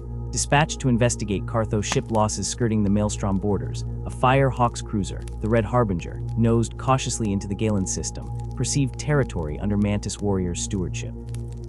Fear, anger, decades of isolation facing an unknown fleet layout in claimed space triggered catastrophe. Without parley, Mantis warrior vessels opened devastating fire. The Red Harbinger, its void shields collapsing under savage lightning, was crippled, bleeding air and fire into the cold. In that moment, at Galen's indifferent rim, the fratricide begun. The suffering universe tensed. Brother killers. News ignited section Master Styborg Lazaric of the Fire Hawks like a plasma blast. Warriors known for their volatile pride, recall orders crashed home across the Imperium. Entire companies disembarked from countless forgotten hells, battle barges clawing toward Galen. They arrived fury manifest, finding Mantis warriors and Astral Claws vessels massing like Durasteel glaciers, weapons hot. Standoff in the silent void, the emptying coldness stretched. Captives were eventually released to Fire Hawks gunships under escort. Scowls met via cold vox. Brutal exchanges about betrayal clashed against urgent declarations of sovereign territory. Driven off by the combined secessionist forces, overwhelming local strength watching Badab Primaris glinting in the far distance, the ferocious Firehawks retreated into deeper space, licking wounds beside their titanic mobile star Fortes, the Raptorus Rex, an implacable spirit of rage, awaiting the full might required to carve their vengeance. What smoldered as mere economic feud had detonated into open war. Imperial authorities operating from impossibly distant command stations finally sucked in a breath filled with static and dread. Too late. The Maelstrom secessionists transformed overnight, hardened, ambushing natives fueled by genuine righteous fury facing presumed aggression, masters of their anarchic territory. They possessed tight directional vectors infiltrating loyalist communication networks and their defenders. Brothers clad in onsimilar ceramic and stamped eagles prepared to slaughter brothers beneath the indifferent gaze of distant Terra. Far beyond the flaming borders of the Maelstrom zone, out in the chilling darkness surrounding the primed world of Prime, the call whistled low and dangerous, not resounding fanfare but a verdict. Chapter Master Les Isidon of the Raptors received it within the cool solace of deep-chambered vaults, surrounded by the hum of ancient machinery, superintended by hooded adepts, facing his battle-hardened captains beneath Gothic arches that reeked of ashes and determination. Illuminated by the slowly rotating tactical holographic nightmare representing the Badab sector and the gnawing Helmo adjacent, cold electronic stars etched onto ancient strategic screens, resembling incomprehensible prophecy. Forming doom, raise arms against our brothers, Captain Saleh growled mournfully, selectivity witnessed as atomic resignation. Isidon, with emotions locked down tight as a ruined fortress, traced several runic clusters shimmering above complex betrayal, flatly answered, his very soul traveling across the void without metaphors. They broke oaths. Loyalty would yield trust justice. No cheers, zero finest hour speeches stained in flames, this thundering quiet. A unanimous decision of grim duty etched into circuitry reality. The Raptors would answer the Imperium's plea poured across untraversable starways using ancient instruments of remarkable but impassive precision. Swift, efficient, lethal, but measured, not the whole chapter. Only 3 full companies, disciplined hunters, expert flankers, scouts, ambushers, to plunge into this unprecedented internecine madness. Reserves waited. Keen but weary against something venoming quickly beyond containment. Weeks passed elsewhere, propulsion limits sacrificed towards the spearhead emergence close to Sean III, transition shuddering into absolute disastrous chaos already painting each sensor reading. The Firehawks, ignoring diplomatic niceties, driven berserk by Galen and the burning Ray Harbinger's stolen crew sacrifice, had already arrived across parsecs with vengeance anchors set at maximum velocity. Their scorching wrath ravaging populations, unlucky enough sharing affiliation with Huron's claimed thrones, annihilation pulses turning Sangrade V's primary, loyalist, agri-farm continents into flaming sacrifice grounds, done without trial, earth scorched utterly. Brother against brother. Space Marine sheer 10 millennia inherited hatred spilling pure hell, reflecting eternally deep inside the eyes of Raptor strategists, confirming arrival coordinates, while brothers below sharpened blades, knowing tomorrow crossing fields soaking loyal citizenry, and captured Mantis warrior armed combatants, obliterated for belonging alongside traitors through thin threads. Stars themselves mourned the coming slaughter. The seething memory of Sacristan, reduced to an ashen graveyard by fratricidal fire, served as a cruel punctuation to the Loyalists' dire predicament. The catastrophic loss of Bellerophon had hollowed out the Marines' errant. Their proud banners stood ragged over depleted ranks. Across vast sections of the broiling Maelstrom zone, secessionist colors flew unchallenged, not a glimmer of surrender dimming the defiance radiating like heat haze from Huron's rebels, the Astral Claws. Unlike the Firehawks who roared into campaigns trailing plumes of vengeful fire, or the stoic Red Scorpions, masters of grinding attrition, the Raptors did not immediately commit. They paused, predators surveying an alien hunting ground through a lens of pure calculation. Their first act was intelligence. Scout teams became spectral presences across contested worlds, slipping through porous borders like smoke, merging into the shadows of occupied territories to meticulously catalog enemy deployments, the vital arteries of supply lines feeding rebellion, the contours and weaknesses of defensive networks carved into the flesh of former Imperial bastions. Simultaneously, within the humming vaults of Raptor starships, librarians strained their psyker senses, sifting the chaotic static of the Vox waves, reaching into the perilous ether to grasp fragments of intercepted astropathic choirs. Chapter serfs labored tirelessly beneath Voxcasters, collating mountains of data, assembling dossiers thicker than fortress walls on every known leader of the secession and the tactical thumbprint of their forces. Brother Sergeant Lasco, his boots still marked with the dust of a recently vacated reconnaissance mission on a secessionist-held mining hive, presented his findings. The Astral Claws fight as chapter excellence doctrine dictates. His voice crackled with suppressed data urgency over the briefing channel, but their numbers defy standard chapter complement. Their organization, the patterns of deployment, it speaks of strength triple what their Legions Astartes founding allows. They hurl companies forward in formations dusty even to the scrolls of the Great Crusade. It was Scout Sergeant Verrill, another shadow just returned from the periphery, who annotated the threat posed by the other rebels. The Mantis warriors remain true to their hunting heritage. Ambush is their liturgy. Strike fast, fade faster. They map every ridge, every shadowed canyon. The terrain itself is an ally forged over centuries of accretion. Grounded in this meticulously gathered knowledge, the Raptors sculpted their strategy.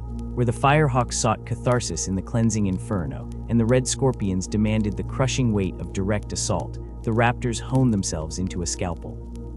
Their doctrine would be frictionless precision, meticulously planned strikes against brittle points in the enemy edifice, seamless coordination woven into the broader tapestry of loyalist effort, and the pragmatic withdrawal when gravity dictated, preserving strength for the critical thrust.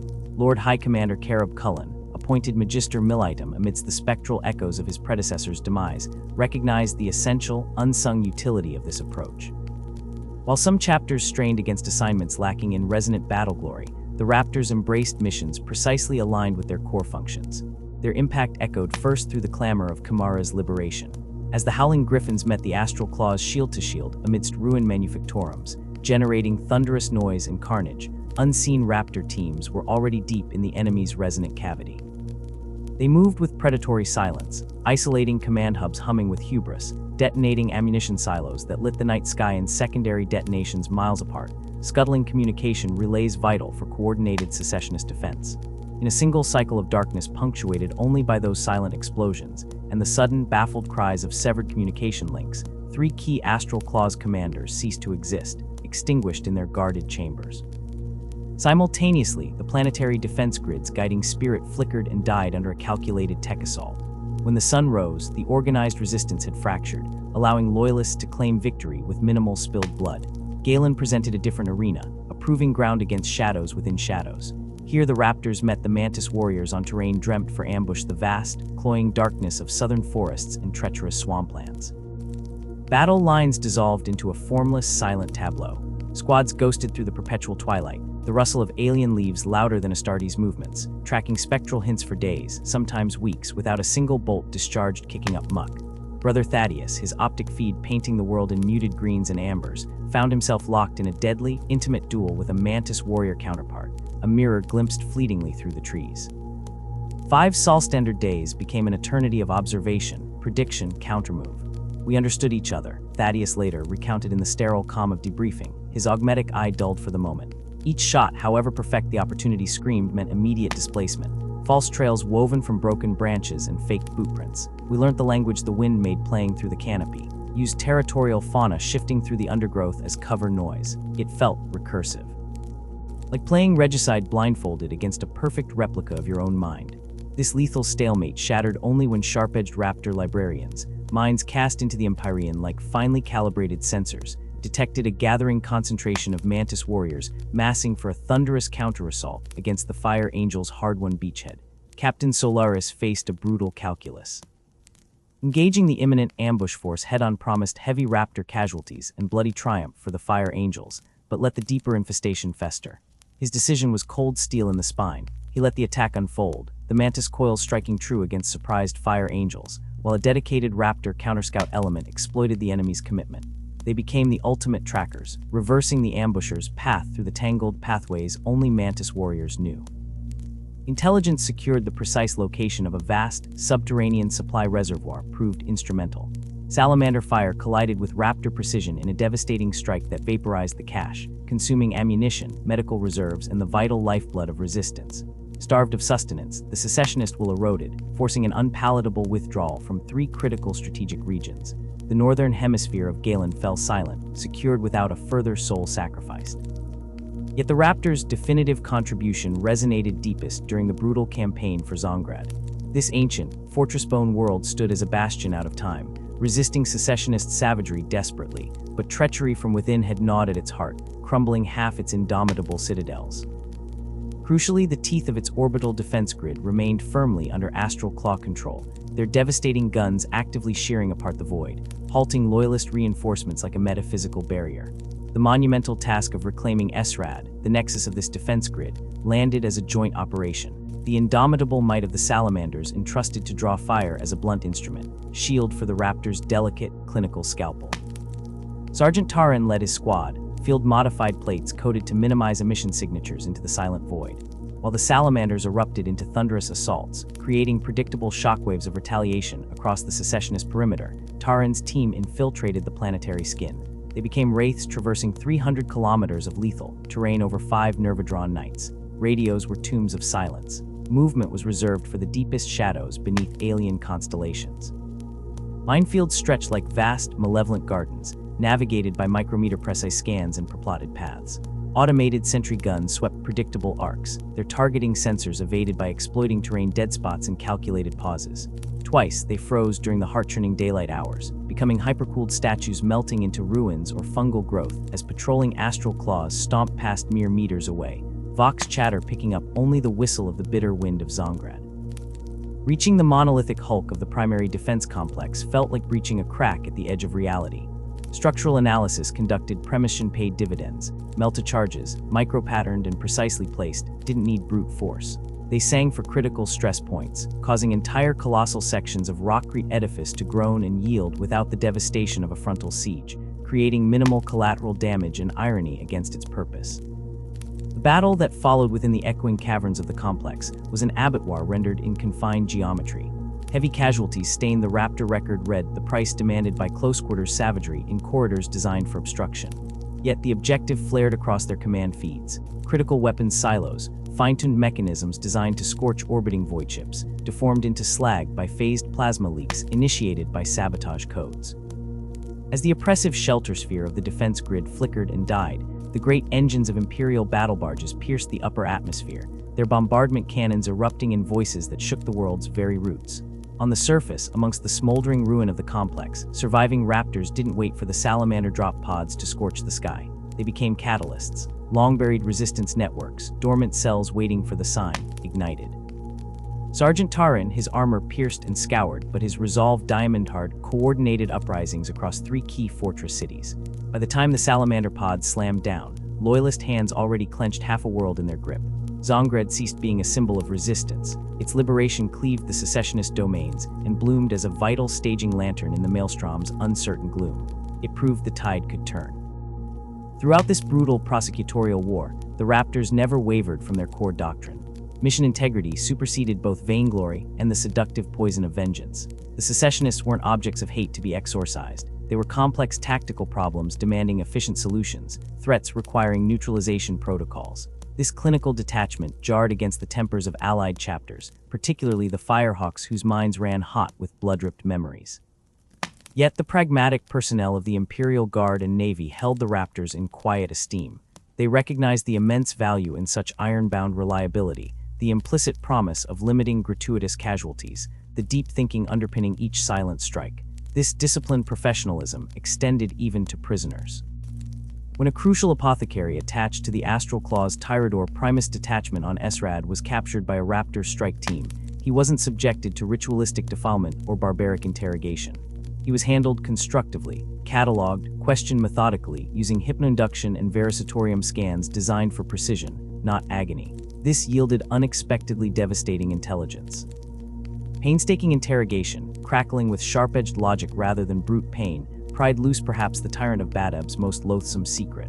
The Astral Claws hadn't merely recruited, they had systematically, heretically absorbed the remnants of the long-extinct Tiger Claws chapter. That stolen genocide, the divine inheritance of the Emperor himself, became the forbidden foundation for Huron's monstrous ambition, the resurrection of his very own legion. This critical strategic intelligence gelded the magnitude of the heresy. It wasn't merely political dissent, a tax dispute metastasist. It was fundamental treason, striking at the genetic bedrock underpinning the Imperium's very existence. The Raptors had not only captured the apothecary, they captured the irrefutable evidence, documenting and verifying with their signature scrupulousness shell casings, biosign markers, internal vox logs citing forbidden cadres of corruption terrifying in its scale. This precise forensic account ultimately swayed High Lords still vacillating over Badab. As loyalist assault pushes gained inexorable momentum, the Raptors persisted with quiet efficacy. Their chronicles weren't sung in sagas embellished with heroic broadstrokes. Historians later, scrutinizing war logs and tactical displacement chronologies rather than panegyrics, noted the unnerving frequency. Critical loyalist breakthroughs across entire sectors, consistently clustered in the temporal wake of Raptor operations, quickly concluded and unremarked. Brother Arvin, a tactical marine facing fire in his first galactic crucible, instinctively grasped the essence of his chapter while resting during the Zaro's Secundus advance. A scarred Fire Angel veteran eyed his orphan plate, conspicuously devoid of honor scrolls or campaign badges. His voice held genuine, if blunt, incomprehension. "Brother Sergeant, why wear nothing but desert pallor? Where is evidence of your glorious service?" Arvin simply cycled the air scrubbers in his helm. He didn't gesture. His voice, when it came through the vox, held the calm resonance of explanation, not defense. "Our success gauges itself solely in objectives achieved, Brother Angel, not abstract honors accumulated. The Emperor requires our function, not our pride. There exists a world nestled deep within the Maelstrom's churning embrace named Gagatha III. Few would term it beautiful. It was a feral, forbidding orb dominated by vast tracts of lethal fens capable of dissolving ceramite in jungles, whose verdant canopy dripped corrosive rain that stripped paint and scarred plasteel. Mineral wealth, scarce. Indigenous sapience, none. Hostile. Every centimeter radiated hostility. Yet Gagatha III held a value measured not in gold or population, but in cold celestial geometry. Its position was an astrographical linchpin, one of dreadfully few life-sustaining planets amidst the lethal stellar storms. Securing it was a priceless strategic imperative for the Loyalists, widening the fatal fissure emerging in secessionist cohesion. For Huron's forces, it meant preventing that fissure from tearing their disparate territories asunder, preserving a vital staging nexus for void operations. One outcome was inevitable. Neither side could yield it without a war soaking its poisonous bedrock. When Brother Sergeant Tenor's boots crunched onto Gagatha II's surface through his landing pod's hissing seals, the acidic fog gnawed instantly at the thick paint layers coating his armor with a quiet malice that spoke of centuries of erosion. The veteran didn't curse. The sound was unproductive. He filed away the corrosive interaction rates internally, noting adjustments required for subsequent deployments. Around him, his squad moved with the methodical deliberation of pioneers traversing quicksand, boots tested for solidity before committing weight, bolters held vertical to deflect the constant corrosive drizzle weeping from chlorophyllated canopies above. Reminds me of Tyrus IV, breathed Brother Kellen on the secure Kerwood link, youngest voxoperator in the squad, still instinctively modulating his voice low despite encrypted transmission, as if suspecting the very mist held ears.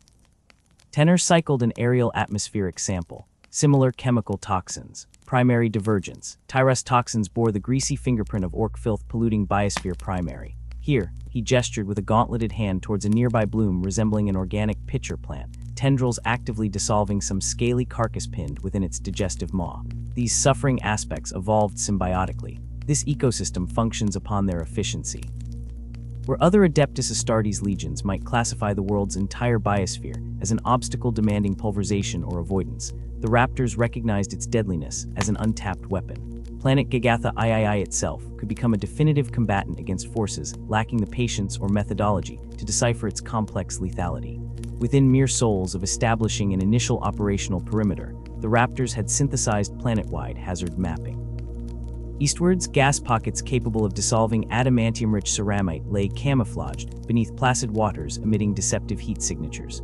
Central jungles pulsed with lifeforms biologically programmed to hunt electronic signatures. Wearing power armor inverted its purpose, transforming protection crate into prey beacon. Highland ridges formed intricate cave systems functioning as vast natural amplifier diffusers. Vox communications within their winding stone throats became distorted echoes waiting to betray coordinates. Every signature hazard profile dictated understanding, and adaptation shaped frustration into a tactical imperative. Raptor tech marines became alchemists of survival, endlessly modifying wargear to tolerate the poison atmosphere. Thick quartzweave ablative plates were bonded to existing or newly forged ceramite in layered skirts. Respirator units gained triple-redundant filtration systems, humming with chemscavinger elements. Weapons received serpentine-winding polymer skins repelling moisture, without compromising grip traversal, across dripping foliage keeping microcontaminant dust from delicate triggers' internals. Process environmental state, neutral, Captain Solaris crisped over the battalion-wide tactical Voxnet during mission deployment briefings. Possible attrition factor on hostile and friendly forces, shared constant efficacy. Key differentiator, our analytical mastery surpasses adversary. Exploit predicted understanding differential.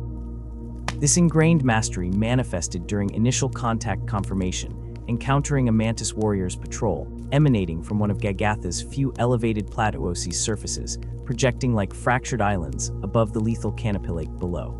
Kinetic resolution remained uninitiated. Instead, Gray Shield Raptor scouts tracked assumed emissions, patterns, radiation signatures, with utmost clarity precision, recording distance intervals, silent scope sensors, cataloging movements, formulating physiological reports, structure terminology absence, gaps capability expression execution protocols, manifesting performance metrics against environmental obstacles, database comparisons for generalizations applicable terrain mastery encoding. They learned their patterns. For 7 to 2 standard hours, Scout Sergeant Vin's covert observation team, ghosted this patrol presence otherness, learning rhythm timing patterns tracking their intricate marker system, carved onto trees exhibiting differing chemical inertness in visible light spectrums, insufficient for detection without enhanced filtration optics capability, sufficient optical spectrum parameters, unfamiliar outside chapter veteran training regimen. They meticulously cataloged the Mantis ADAD transfers of fuel power cells, specialized pallet-sealed nutrient paste, atmospherically sensitive protected distribution execution methodology, efficient selective minimal external radiation signatures, utilization natural, cover canopy radiation deflection, proven confirmation, statistically significant correlation map positioning. Even witnessed one brother element misstep near an eastern fen protrusion biome membrane. Boot-penetrating permeable silt, where sensor data indicated void substrate below dense gas spurt, erupted with the subtle hiss fragmenting respirator seal technology, exposing direct combat mask internals, toxic ingestion, followed neural lock seizures, countered by immediate cohort extraction, field apothecary artificer application recovery, demonstrated specialization, environmental protective knowledge transfer internal.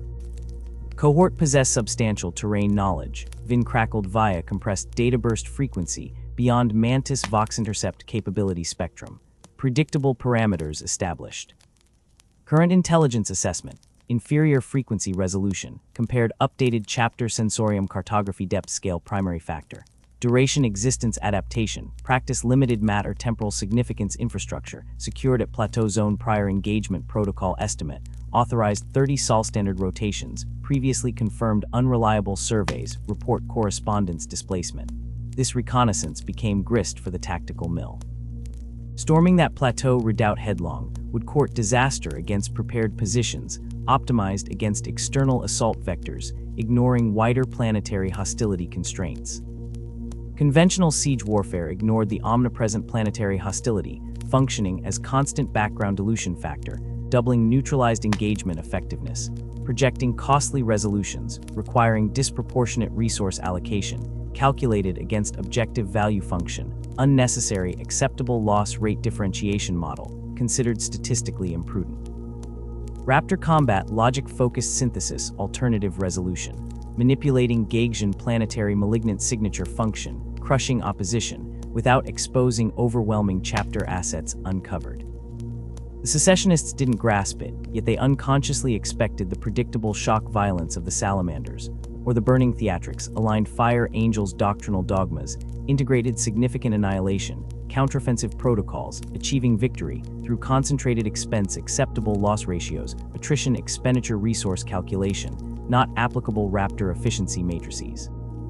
Ongagatha II. Approaches conceptualized terms strategic application, generating losses, incurred collateral fundamental internal system functionality imbalance, projected unsustainable expenditure useful existence potential candidate elimination, understood cost-benefit resolution, analyst input variance construction conclusion, executable neutralization, scenario, theory immediately available execution, catalyst existing topology, integral formation function, idiomatic manipulation viable.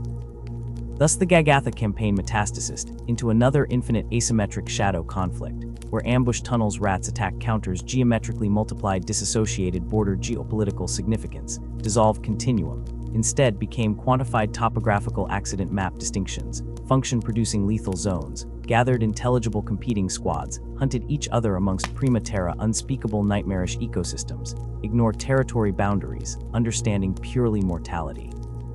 Conditional occurrences understanding least adjacently avoid accident, becoming intentional entropy, weapon gravitated strategic logic leverage, employed innovatively precursors. When an astral clause reconnaissance element established an improv temporary command station, garrison optimization perimeter, atop an elevated clearing distant kilometers, organized Mantis Plateau Fortress. Raptors didn't stake fundamental human assets frontal subjugation, another calculation signature, emerged eliminating assault, initiated excavation, processes subtly rerouting poison slime tributaries, 1 degree spatial relocation, trench excavation, pattern 20 meters shift northwestern displacement reposition, oxidized sediment flows naturally flowing towards current astral installations, detected near thermal distinctiveness fluctuations, mapping established riverbank. Over several consecutive nights, darkness silence excavation, rerouting liquid path, shifted incremental containment reservoir, drainage subtle excavation correction, invisible external observation perception.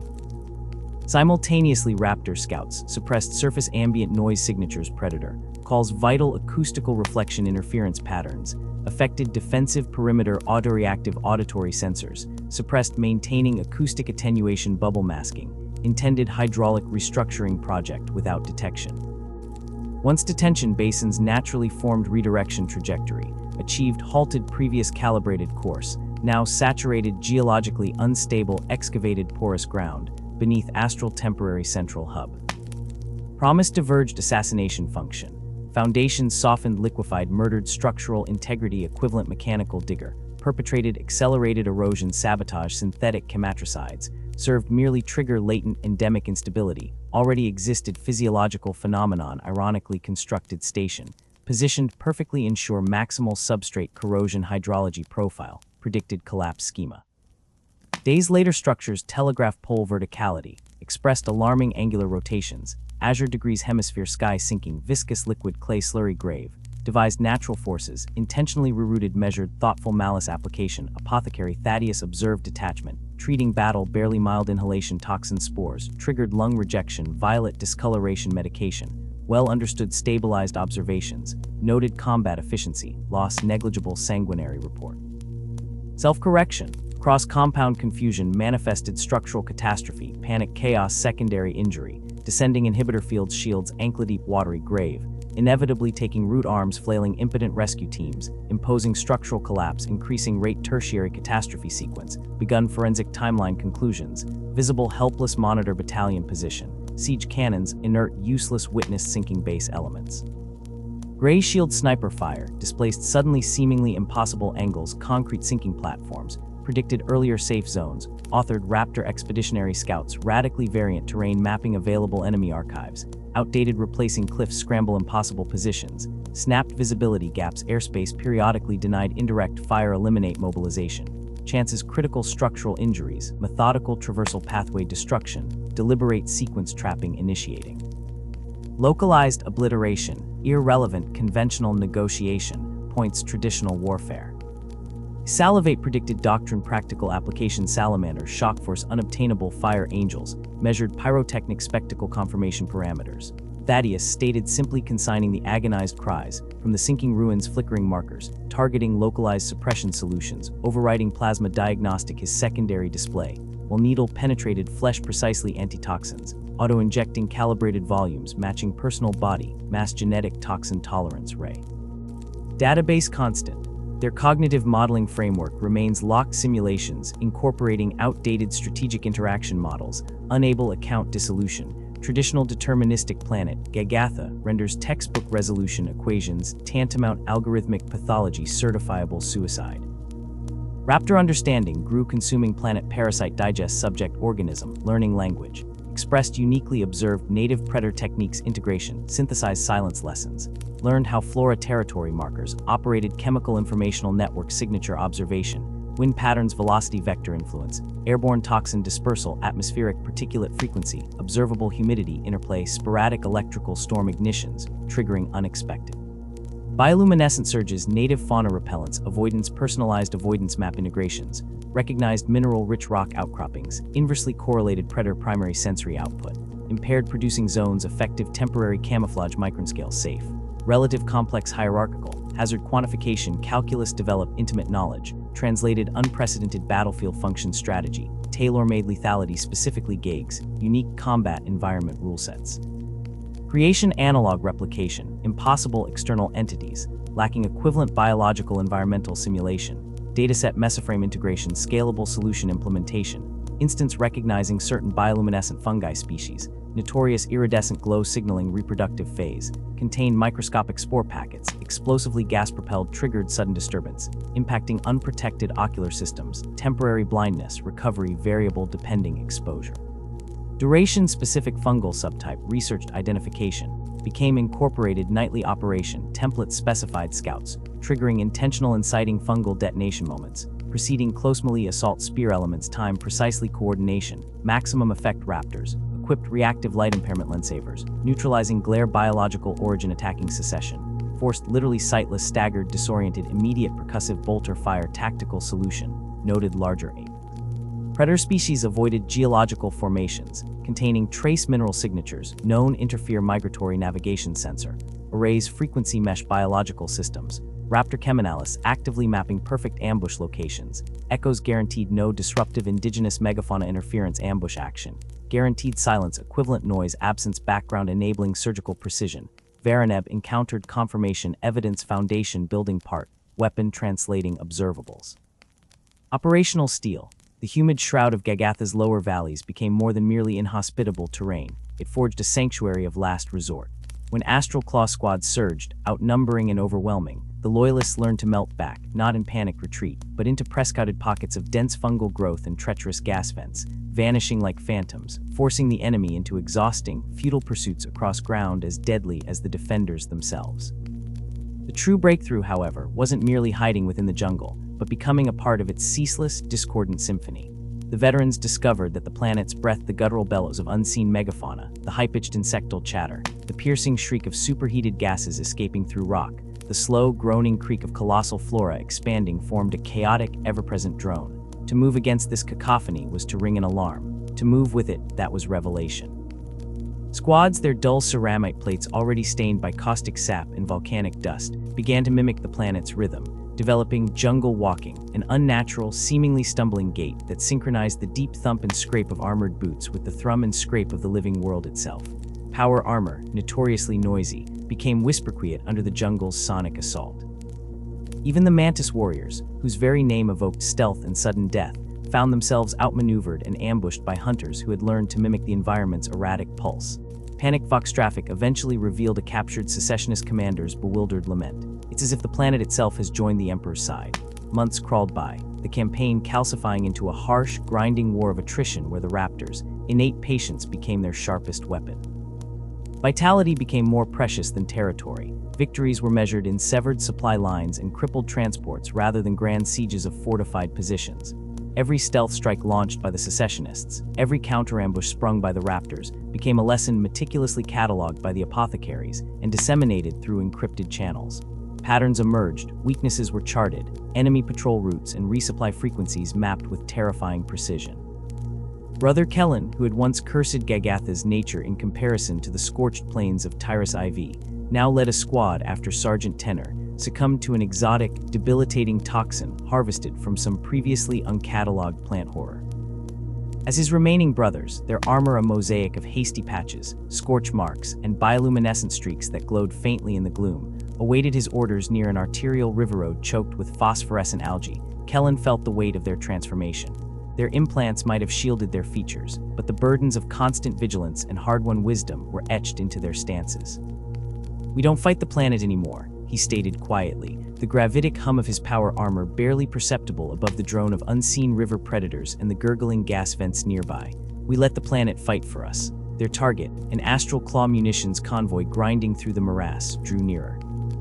By the dying days of 900M41, Gagatha III was secured, not with the deafening thunder of a decisive rout, but with the silent, inexorable pressure of persistence, adaptation, and the profound acceptance of turning a world's inherent lethality into a weapon against its occupiers. Fresh Imperial Guard regiments arriving to garrison the steaming hellscape found Raptors whose battered armor was a topography of scars inflicted by Gagatha itself, jagged rents sealed, circuitry scorched and rerouted after corrosive sap burns, joints discolored by ubiquitous spores. These Raptors moved with the careful, predatory grace of creatures perfectly calibrated to the jungle's tempo. Their tactical doctrines had been rewritten in blood and caustic rain, forged within one of the galaxy's most unrelenting crucibles. Yet in securing this vital staging world, they had demonstrated, once again, that merely surviving such hostility could constitute the most profound victory, a testament to resilience over brute strength. As the larger Badab War escalated toward its apocalyptic crescendo, even chapters renowned for ferocious independence understood that isolating victories were no longer possible. Destinies were now intertwined. The Raptors, survivors steeped in the bitter tang of near annihilation centuries prior, grasped this need for unity more deeply than most. Deep within the armored vaults of the strike cruiser Ember of Vigilance, Captain Avar of the Raptors, 2nd Company faced Captain Pelly's Mirzan of the Salamanders. Cobalt-hued hololithic projections cast shifting, ghostly luminescence across their faces in the dim command chamber, throwing stark shadows and illuminating the bone-deep weariness carved into both warriors' features by 3 days and nights of relentless strategic argument. Mirzan, vast even for a space marine, his obsidian skin seeming to swallow the light, yet his crimson eyes glowing with unwavering compassion, offered his counterpoint, his voice surprisingly gentle for its resonance. Your concerns hold weight, brother captain, yet we cannot abandon the civilian enclaves in Sector 7. Their protection is the very foundation of our crusade. Ivar inclined his head slightly, his respect for the Promethean noble palpable even as he countered. I do not speak of abandonment, brother captain. I speak of preemptive extraction before our main assault commences. To leave them embedded is to present a shield to the enemy we know they will exploit. This measured exchange epitomized the alliance. Salamanders, custodians of human life to a fault. Raptors, architects of surgical efficiency forged in environments where hesitation meant extinction. Fundamentally different doctrines clawed for purchase, finding stability only through hard-won mutual respect and the pragmatic understanding that neither path alone could shatter the tyrant. Their maiden joint strike etched this lesson onto Kurub II. While the Salamanders unleashed their iconic pyromancy, an armored might against the heavily defended main foundry complex, a glorious, horrifying spectacle of billowing promethium smoke, and the deafening clangor of assault cannons on ceramite that drew every secessionist guard regiment like moths to annihilation, the Raptors enacted the kill stroke. 3 squads, their systems purged and metabolisms temporarily altered by potent counter-radiological infusions developed by their own apothecaries, slipped into the labyrinthine coolant and waste ducts snaking beneath the facility. Toxins that would liquefy a man's lungs in minutes merely hissed against their sealed armor as they navigated the claustrophobic, irradiated darkness for precisely 5.8 hours. Along critical junctures in the primary power conduits feeding the entire Manufactorum district, they placed compact melta-charges. As the final brother cleared the outermost culvert, the charges detonated in dreadful unison, plunging the forge into chaos. Assembly lines choked to a halt, partially molten armor plates cooling into useless slag. Automated defense grid capacitors died with a sizzle. Security doors slammed shut, entombing elites in their command bunkers. The Salamanders, primed for this catastrophic disruption, surged forward with renewed fury. Their Terminator squads fused rockcrete and adamantium as they breached the suddenly vulnerable citadels, while colossal dreadnoughts laid down annihilating suppression arcs. Crucially, factory workers caught amidst the carnage found themselves shielded beneath the sheer mass and shielding grace of Sanguinius, sons, dragged bodily from the inferno deliberately into the teeth of the loyalist assault lives prioritized, even at the peak of violence. The echoing success at Kurab became the blueprint. The Fire Angels infused this potent alliance with their devastating mastery of dropout assaults and armored lance tactics, Hammer, Scalpel, and Stormcloud converging with terrible purpose. Interchapter briefings grew less fraught, coordinated actions bearing a terrifying fluidity that masked the stark divergence of their doctrines. We are not so different, we sons of different architects, Brother Chaplain Elysius of the Salamanders intoned during one such conclave, the flickering light catching the volcanic ember motif on his pauldron. The Imperium remains our shield, though our hands forge it differently. As the war ground on, the Raptors' role sharpened. Their uncanny skill at vanished warfare, honed on worlds like Gagatha, saw them specialize in missions others deemed suicidal gambits. Deep reconnaissance, sabotage threading the ossified arteries of hive cities, gathering whispers from the shadows of enemy fleets. Small kill teams 5 brothers, perhaps 10, stripped of bulky support wargear, vanished behind secessionist lines for weeks, sometimes months, subsisting on recycled water and concentrated nutrient sludge, communicating through encrypted diadrops maintained with excruciating patience. They became unseen ghosts whose findings turned the tide of entire subsectors, pinpointing the hidden vaults where the astral claws, precious genocide was banked against the war's attrition, mapping the complex celestial choreography of patrol flotillas, uncovering vast caches of war material buried beneath planetary mantles like malignant tumors. Sergeant Castor's squad typified this silent war, spending 4 to 7 soul-grinding days navigating the toxic, forgotten sublevels of Dikabali's Prime's hives, moving only during the eerie falsonite cycles when the vast labor engines fell silent, feasting on nutrient paste and their own recycled sweat. They charted the intricate web of Tyrant's Legion patrol routes, sentry positions, and choke points without triggering a single thermal bloom of weapons fire. When they at last exfiltrated, the intelligence they delivered was so comprehensive it allowed a combined Salamander Fire Angel spur thrust to gut the planet's defenses in a precise 20-Svenar campaign, minimizing death on a scale inconceivable without the Raptors' unseen sacrifice. By the closing years of 910 M41, the Badab War's inertia had irreversibly shifted toward the Loyalists. The secessionist edifice, once formidable, was crumbling. Their alliance fractured under hammer blows of irreversible defeats and spreading disillusionment. For the Raptors, this pivot toward a foretold, costly victory brought not exultation, but a profound ambivalence, as cold as the vacuum beyond their armor. Brother Arctes, silenced forever by another bearing his father's genetic imprint, whole imperial worlds charred curse pits by those sworn to defend them. The foundational trust between chapters splintered beyond easy repair. 3 brothers. For a comms relay, Captain Saleh of the Raptors' third murmured, standing on the obsidian viewing deck of the strike cruiser Vigilant Shadow, his reflection barely showing in the void-scarred armorplus. Behind him, Apothecary Thaddeus worked with mechanical precision in the triage, basewing synthskin onto Brother Carlin's shredded forearm, field lighting glinting off his narthecium gauntlet. That array coordinated enemy fleet logistics across 3 crucial systems, the apothecary stated flatly, his gaze never leaving his work yet his voice carrying clearly in the thin, recirculated air. Its destruction plunges them into operational blindness prior to the Gladius push. You possess this ingress data. I possess it, Saleh acknowledged, closing his eyes briefly, the faint hum of the navigator's beacon vibrating through the deck plates beneath his boots. The distant stars wheeled as the ship aligned for imminent translation. But I measure the cost with greater depth as the terminal campaign approaches. This bone-deep weariness echoed through the chapter as the final advance closed on the Badab system. Each remaining warrior understood that conquering Huron was merely the overture to a far more arduous struggle, mending the shattered bulwarks of imperial worlds, healing psychic wounds festering in the civilian psyche, and somehow, somewhere, reforging bonds of trust between chapters who had spilled each other's sacred blood bonds vital for the galaxy's endless wars still to come. As Lord High Commander Karab Kuln marshaled the Loyalist fleet into the formation, resembling a Primarch's clenched fist aimed directly at Badab Primaris, the Raptors' role transitioned. Their deep infiltration skills were momentarily shelved. Instead, they became the patient jailers, the unglamorous watchmen deployed across the coreward approaches and adjacent systems surrounding the apocalypse poised to engulf Badab. Their mission, erect sensor nets denser than spider silk, sever communications arteries feeding the dying beast, intercept any fleeing tendrils of secessionist strength seeking sanctuary or regrouping grounds. They move quietly across frontier systems and dead moons like the ghosts of dead legions, ensuring the hammer blow strike against the tyrant's heart couldn't be weakened or diverted by unforeseen flanking maneuvers or harrying attacks. They slowly, methodically, closed the noose with quiet, lethal patience. On the rain-lashed feudal backwater of Illas, Sergeant Karras and his patrol intercepted an elite Astral Claws unit attempting to access pre-unification technology vaults below ancient, moss-licked ruins.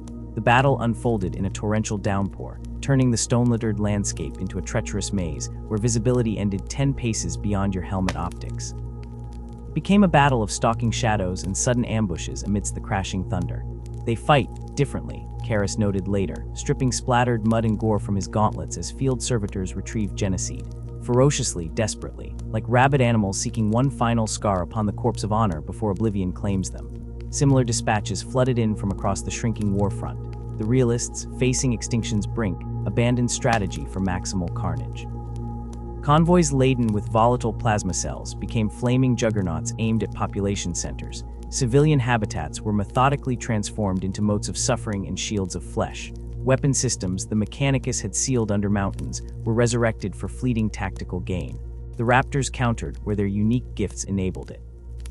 When reports emerged of secessionist saboteurs holding an entire hive, Spire's atmospheric processors hostage, threatening planetary asphyxiation, a designated kill team ghosted in through sewers saturated with neurotoxic effluents, eliminated the operatives with silent blades and microcharges, and vanished into the underhive before PDF units even realized a threat had existed.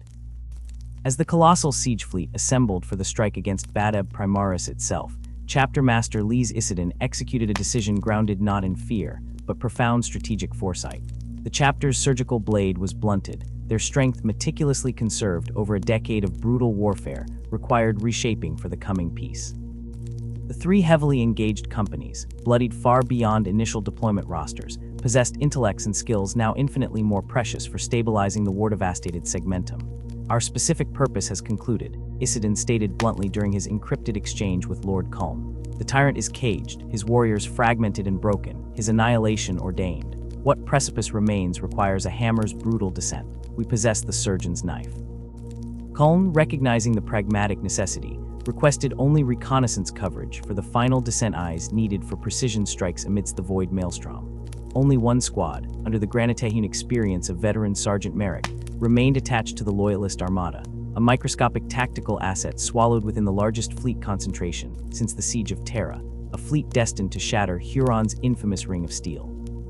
The fall of Badab unfolded largely as strategists predicted. Planetary defense silos silenced by orbital lances firing Novahat salvos, troop landings facing resistance every bit as fierce as it was ultimately futile. The Raptors walked a silent path through the carnage, their role now observers mapping kill zones and structural weak points. Merrick's scans pinpointed undefended structural junctures within the Palace of Thorns, data streamed instantaneously to the fleet gunnery crews. Salvos modified microseconds later slammed into these precise coordinates. As the Tyrant's fortress collapsed in a firestorm of detonating munitions vaults and geological upheaval, as Luft Huron himself staggered from the crucible minus an arm, and swathed in ceramite fused to charred bone from Captain Jukel Andrel's lethal assault, the Raptor observers viewed the pandemonium with characteristic detachment. This holocaust, however necessary, was not their moment of glory. It was the grim punctuation mark on a tragedy, a civil cataclysm that should never have torn apart the sacred loyalty sworn by brothers. Later, as the Consecrator Court debated judgments and deemed redemption futile, the Raptors returned to Kaivar's shadowed embrace, beginning the long, silent task of restoring strength and absorbing the lessons scorched into their spirits. Their casualty lists were extensive, demanding decades of rebuilding genelines.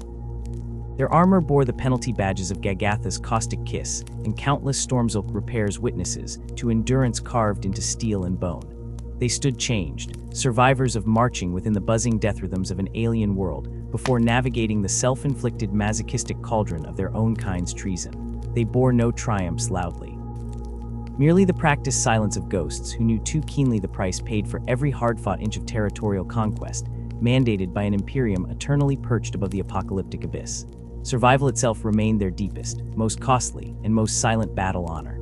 The muffled tolling sequence of the bell resonated across the scarred expanse of the Raptors' fortress monastery, Prime, each sonorous chime a counterpoint to the slow, heavy tread of armored boots on worn stone. A grim accounting was being rendered, not just of the physical cost, but of a fracture deep within the soul of the chapter. 100 battle brothers had fallen amidst the fury of the Badab War, their genocide lost or damaged beyond immediate recovery. Twice that number bore wounds so grievous their broken bodies required extensive bionic augmentation or lengthy convalescence within the chapter's apothecarian, flesh replaced by cold, unfeeling metal and glistening synth muscle. Yet the deepest wounds festered unseen, buried beneath ceramite and centuries of conditioning. The very bedrock of their existence had been shaken. They had been forced to raise bolter and blade against their fellow Adeptus Astartes, to witness firsthand the chilling truth that even the Emperor's most finely crafted warriors, forged in honor and sworn to eternal vigilance, could stumble into the abyss of betrayal. For the pragmatic Raptors, perhaps the revelation landed less like a hammer blow and more like a hidden blade sliding between the ribs, a cold, unwelcome truth acknowledged with brutal efficiency. Yet no Astartes' soul could remain untouched by such fratricide, such intimate damnation.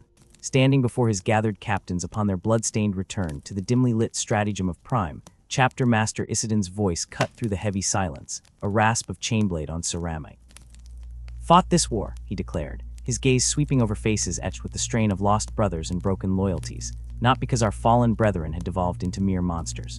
We fought because they forgot that even the most radiant beacon of noble intent cannot justify the vilest betrayal of the oaths we swore over Primarch Corax's sacred crypt. Their descent into the void began the very moment they believed their own flawed judgment could ever supersede the immutable will of the. That harrowing lesson was meticulously forged into the chapter's core doctrine in the painful decades that followed. The Raptors had always been sons of dire practicality, valuing hard-won victories achieved through stealth and intelligent application of force over glorious, wasteful last stands. Survival, calculated and resolute, above the hollow thunder of an unnecessary martyrdom. Now they indoctrinated a new tenet onto their genin-coded catechisms, eternal vigilance against the insidious cancer of pride, especially when it wore the ornate mask of self-righteous purpose.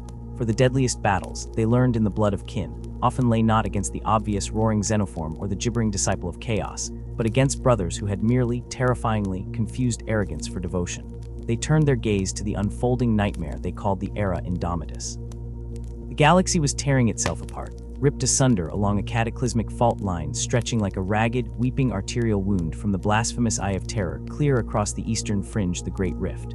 On 1,000 isolated Imperial worlds, the dwindling flicker of the Astronomicon, that bedrock celestial beacon guiding ships through the soul-devouring void, became a terrifying omen.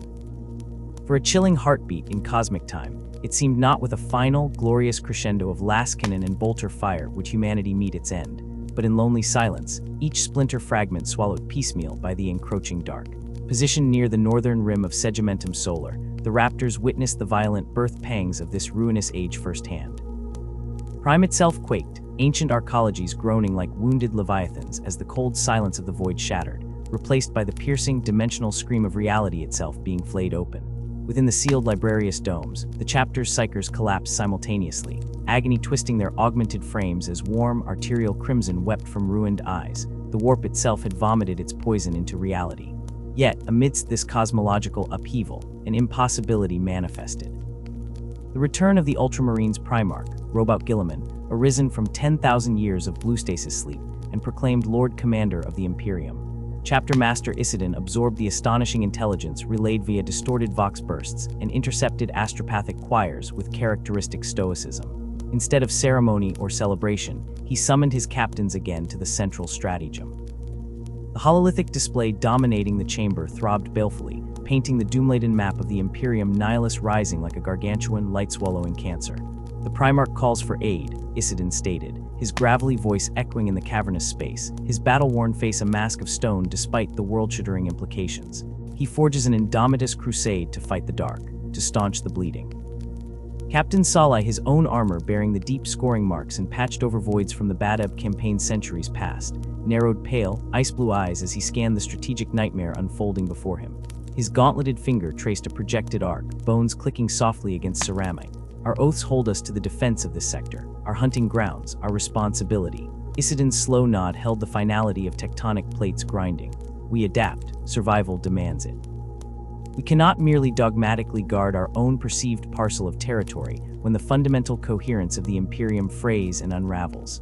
The question is not if we answer the Primarch's call. It is how we answer it with the most ruthless efficiency. This refusal to commit wholesale defined their entire indomitous commitment. While brother chapters poured entire battle companies into single, monolithic crusade fleet formations, hoping for decisive hammer blows, Isidon, the master pragmatist, fragmented their strength strategically. 3 spear-pointed strike forces were meticulously tailored and detached. Fleet Primus, Fleet Secundus, Fleet Tertius each chosen to integrate seamlessly with and enhance the capabilities of the other diverse Imperial forces already mustered around them. For many of the younger battle brothers, this was their baptism outside the familiar wilds and void lanes they had patrolled since Ascension. Brother Talos, barely 5 decades into his Astartes' existence, stood rigidly at the thick Auslight window of the strike cruiser Silent Hunter, his gaze locked on the chaotic swirl of iridescent madness beyond the weakening cobalt shimmer of the Gellar field as the vessel prepared translation into that chaotic miasma. The immense scale felt crushing. A gauntleted hand, heavy with centuries of service and scar tissue, settled with startling gentleness on his unarmored shoulder pauldron. "Nervous brother," Sergeant Serranis murmured, his vox grill filtering his resonant voice into something akin to the rumble of distant thunder. Talos didn't turn, his breath fogging the thick glass slightly.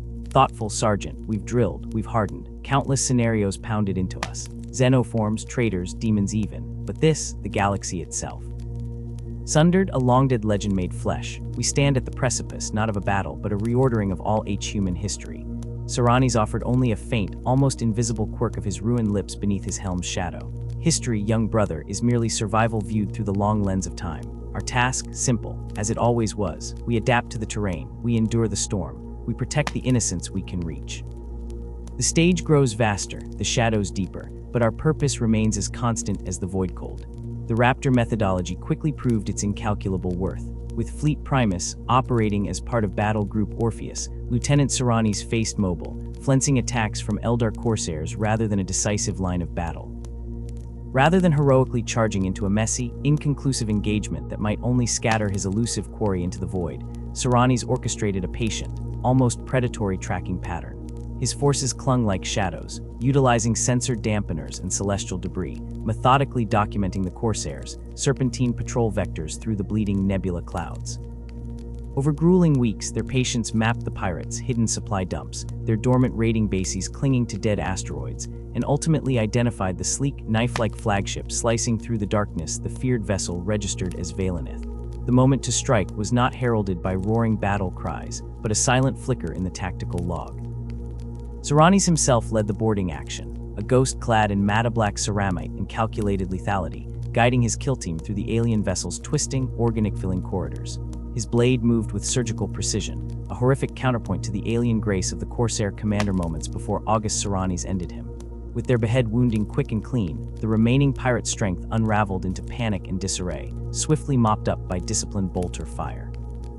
Fleet Secundus, however, brought the Raptors an alliance that seemed destined for discordant disaster, fighting alongside the zealous, fiery Black Templars' heresy. Outwardly, the pairing was starkly incongruous. The Templars' creed demanded righteous fury made manifest in direct frontal assaults, a prayer-shouted charge against their foes in roaring combat, embodying annihilation without subtlety. Against this, the Raptors operated in stark, ingrained silence, preferring targeted elimination, precision strikes, maneuver warfare conducted in shadows barely perceived before death arrived unexpectedly. Yet on the irradiated plains and chemical-desolated hive-sprawl levels of Sanctus Reach, the apparent contradiction transmogrified into devastatingly efficient synergy. The Black Templars became the thunderous hammer of the Emperor's wrath. They launched themselves alongside their equally zealous Adeptus Astartes allies into the hard, brutal core of the heretical strongholds, chainsaw swords shrieking faith hymns, bolt rounds roaring righteous contempt. They forged a cauldron of defiance, drawing every enemy eye and gun. Meanwhile, unseen, Raptor kill teams, moving with preternatural stillness across shattered ruins and grime-coated pipelines, became the Emperor's stiletto. They slipped past brooding barricades and distracted sentries, bypassing primary kill zones to infiltrate command bunkers excavated deep within the corrupted rockcrete hive roots. Priority targets ceased broadcasting orders. Communications arrays dissolved in silent detonations. Supply depots choked off spewing toxic smoke without warning. The heretical forces, caught between the occupying, annihilating spectacle of the Black Templars' unwavering faith-fueled advance and the methodical internal hemorrhage inflicted by the invisible Raptor's blade, found their defenses disintegrating from within and without simultaneously, command splintered and supplanted by fear. The kill team, commanded by veteran Sergeant Octogerus, etched their legend particularly deeply during the slogging liberation of Daravar. As the Black Templars deliberately drew the thickest cordons of heretic fanatics into the kinetic meat grinder of the blasted Ferrocrete plains surrounding the besieged primary hive city, Octogerus and his small handful of brothers became ghosts within the very corpse-heart of darkness. Utilizing centuries of forgotten maintenance, conduits deep below the hive's slowly collapsing lowest levels, slicing through rust-weakened metal in silence, bypassing fortified zones.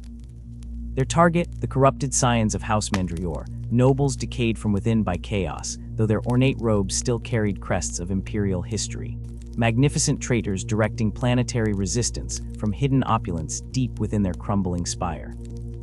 One by one, unseen, unheard in their silent war, Octogerus and his squad terminated 7 high-profile cultist leaders, each spasm of death transmitted only via sudden silence on hardline vox and encrypted BattleNet dissolution. Fleet Tertius, accompanied by the largest concentration of Raptors deployed from Prime under Captain Cashin of the First Company, faced elemental brutality beyond even the horrors of the Badab fields.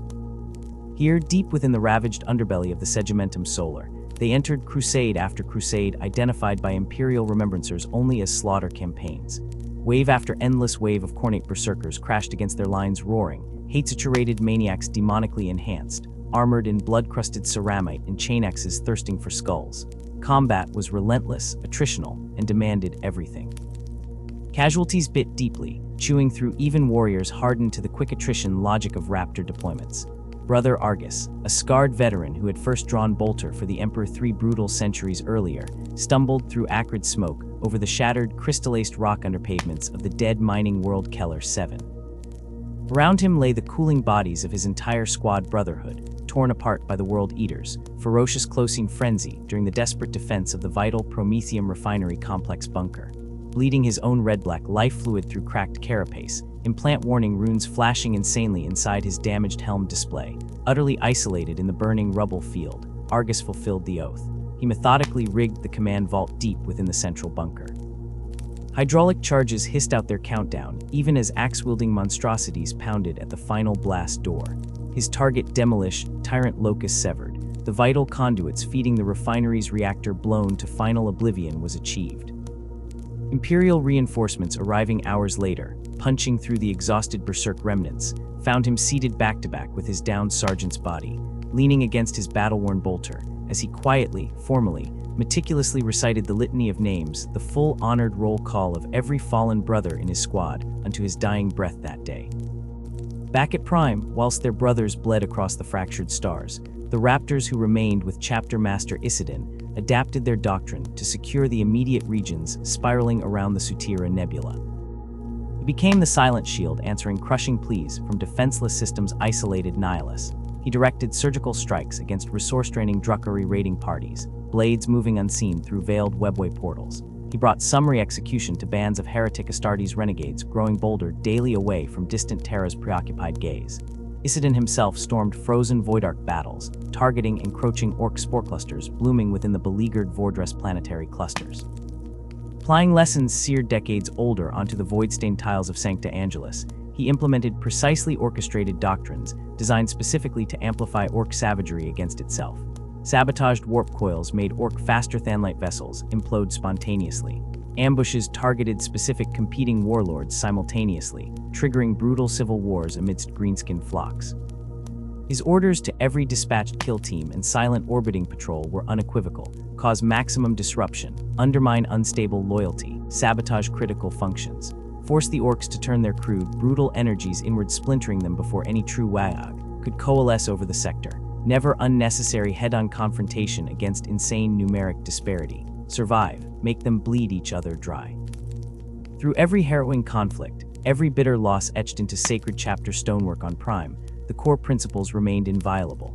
Pragmatism over pointless sacrifice shook ceramite boots down onto alien soil, coldly clean. Adaptability was calibrated constantly against the shifting variables of operational reality and enemy insanity. Success was measured solely by mission parameters achieved. Personal glory remained unregistered noise amidst the vital intelligence Vox transmissions humming.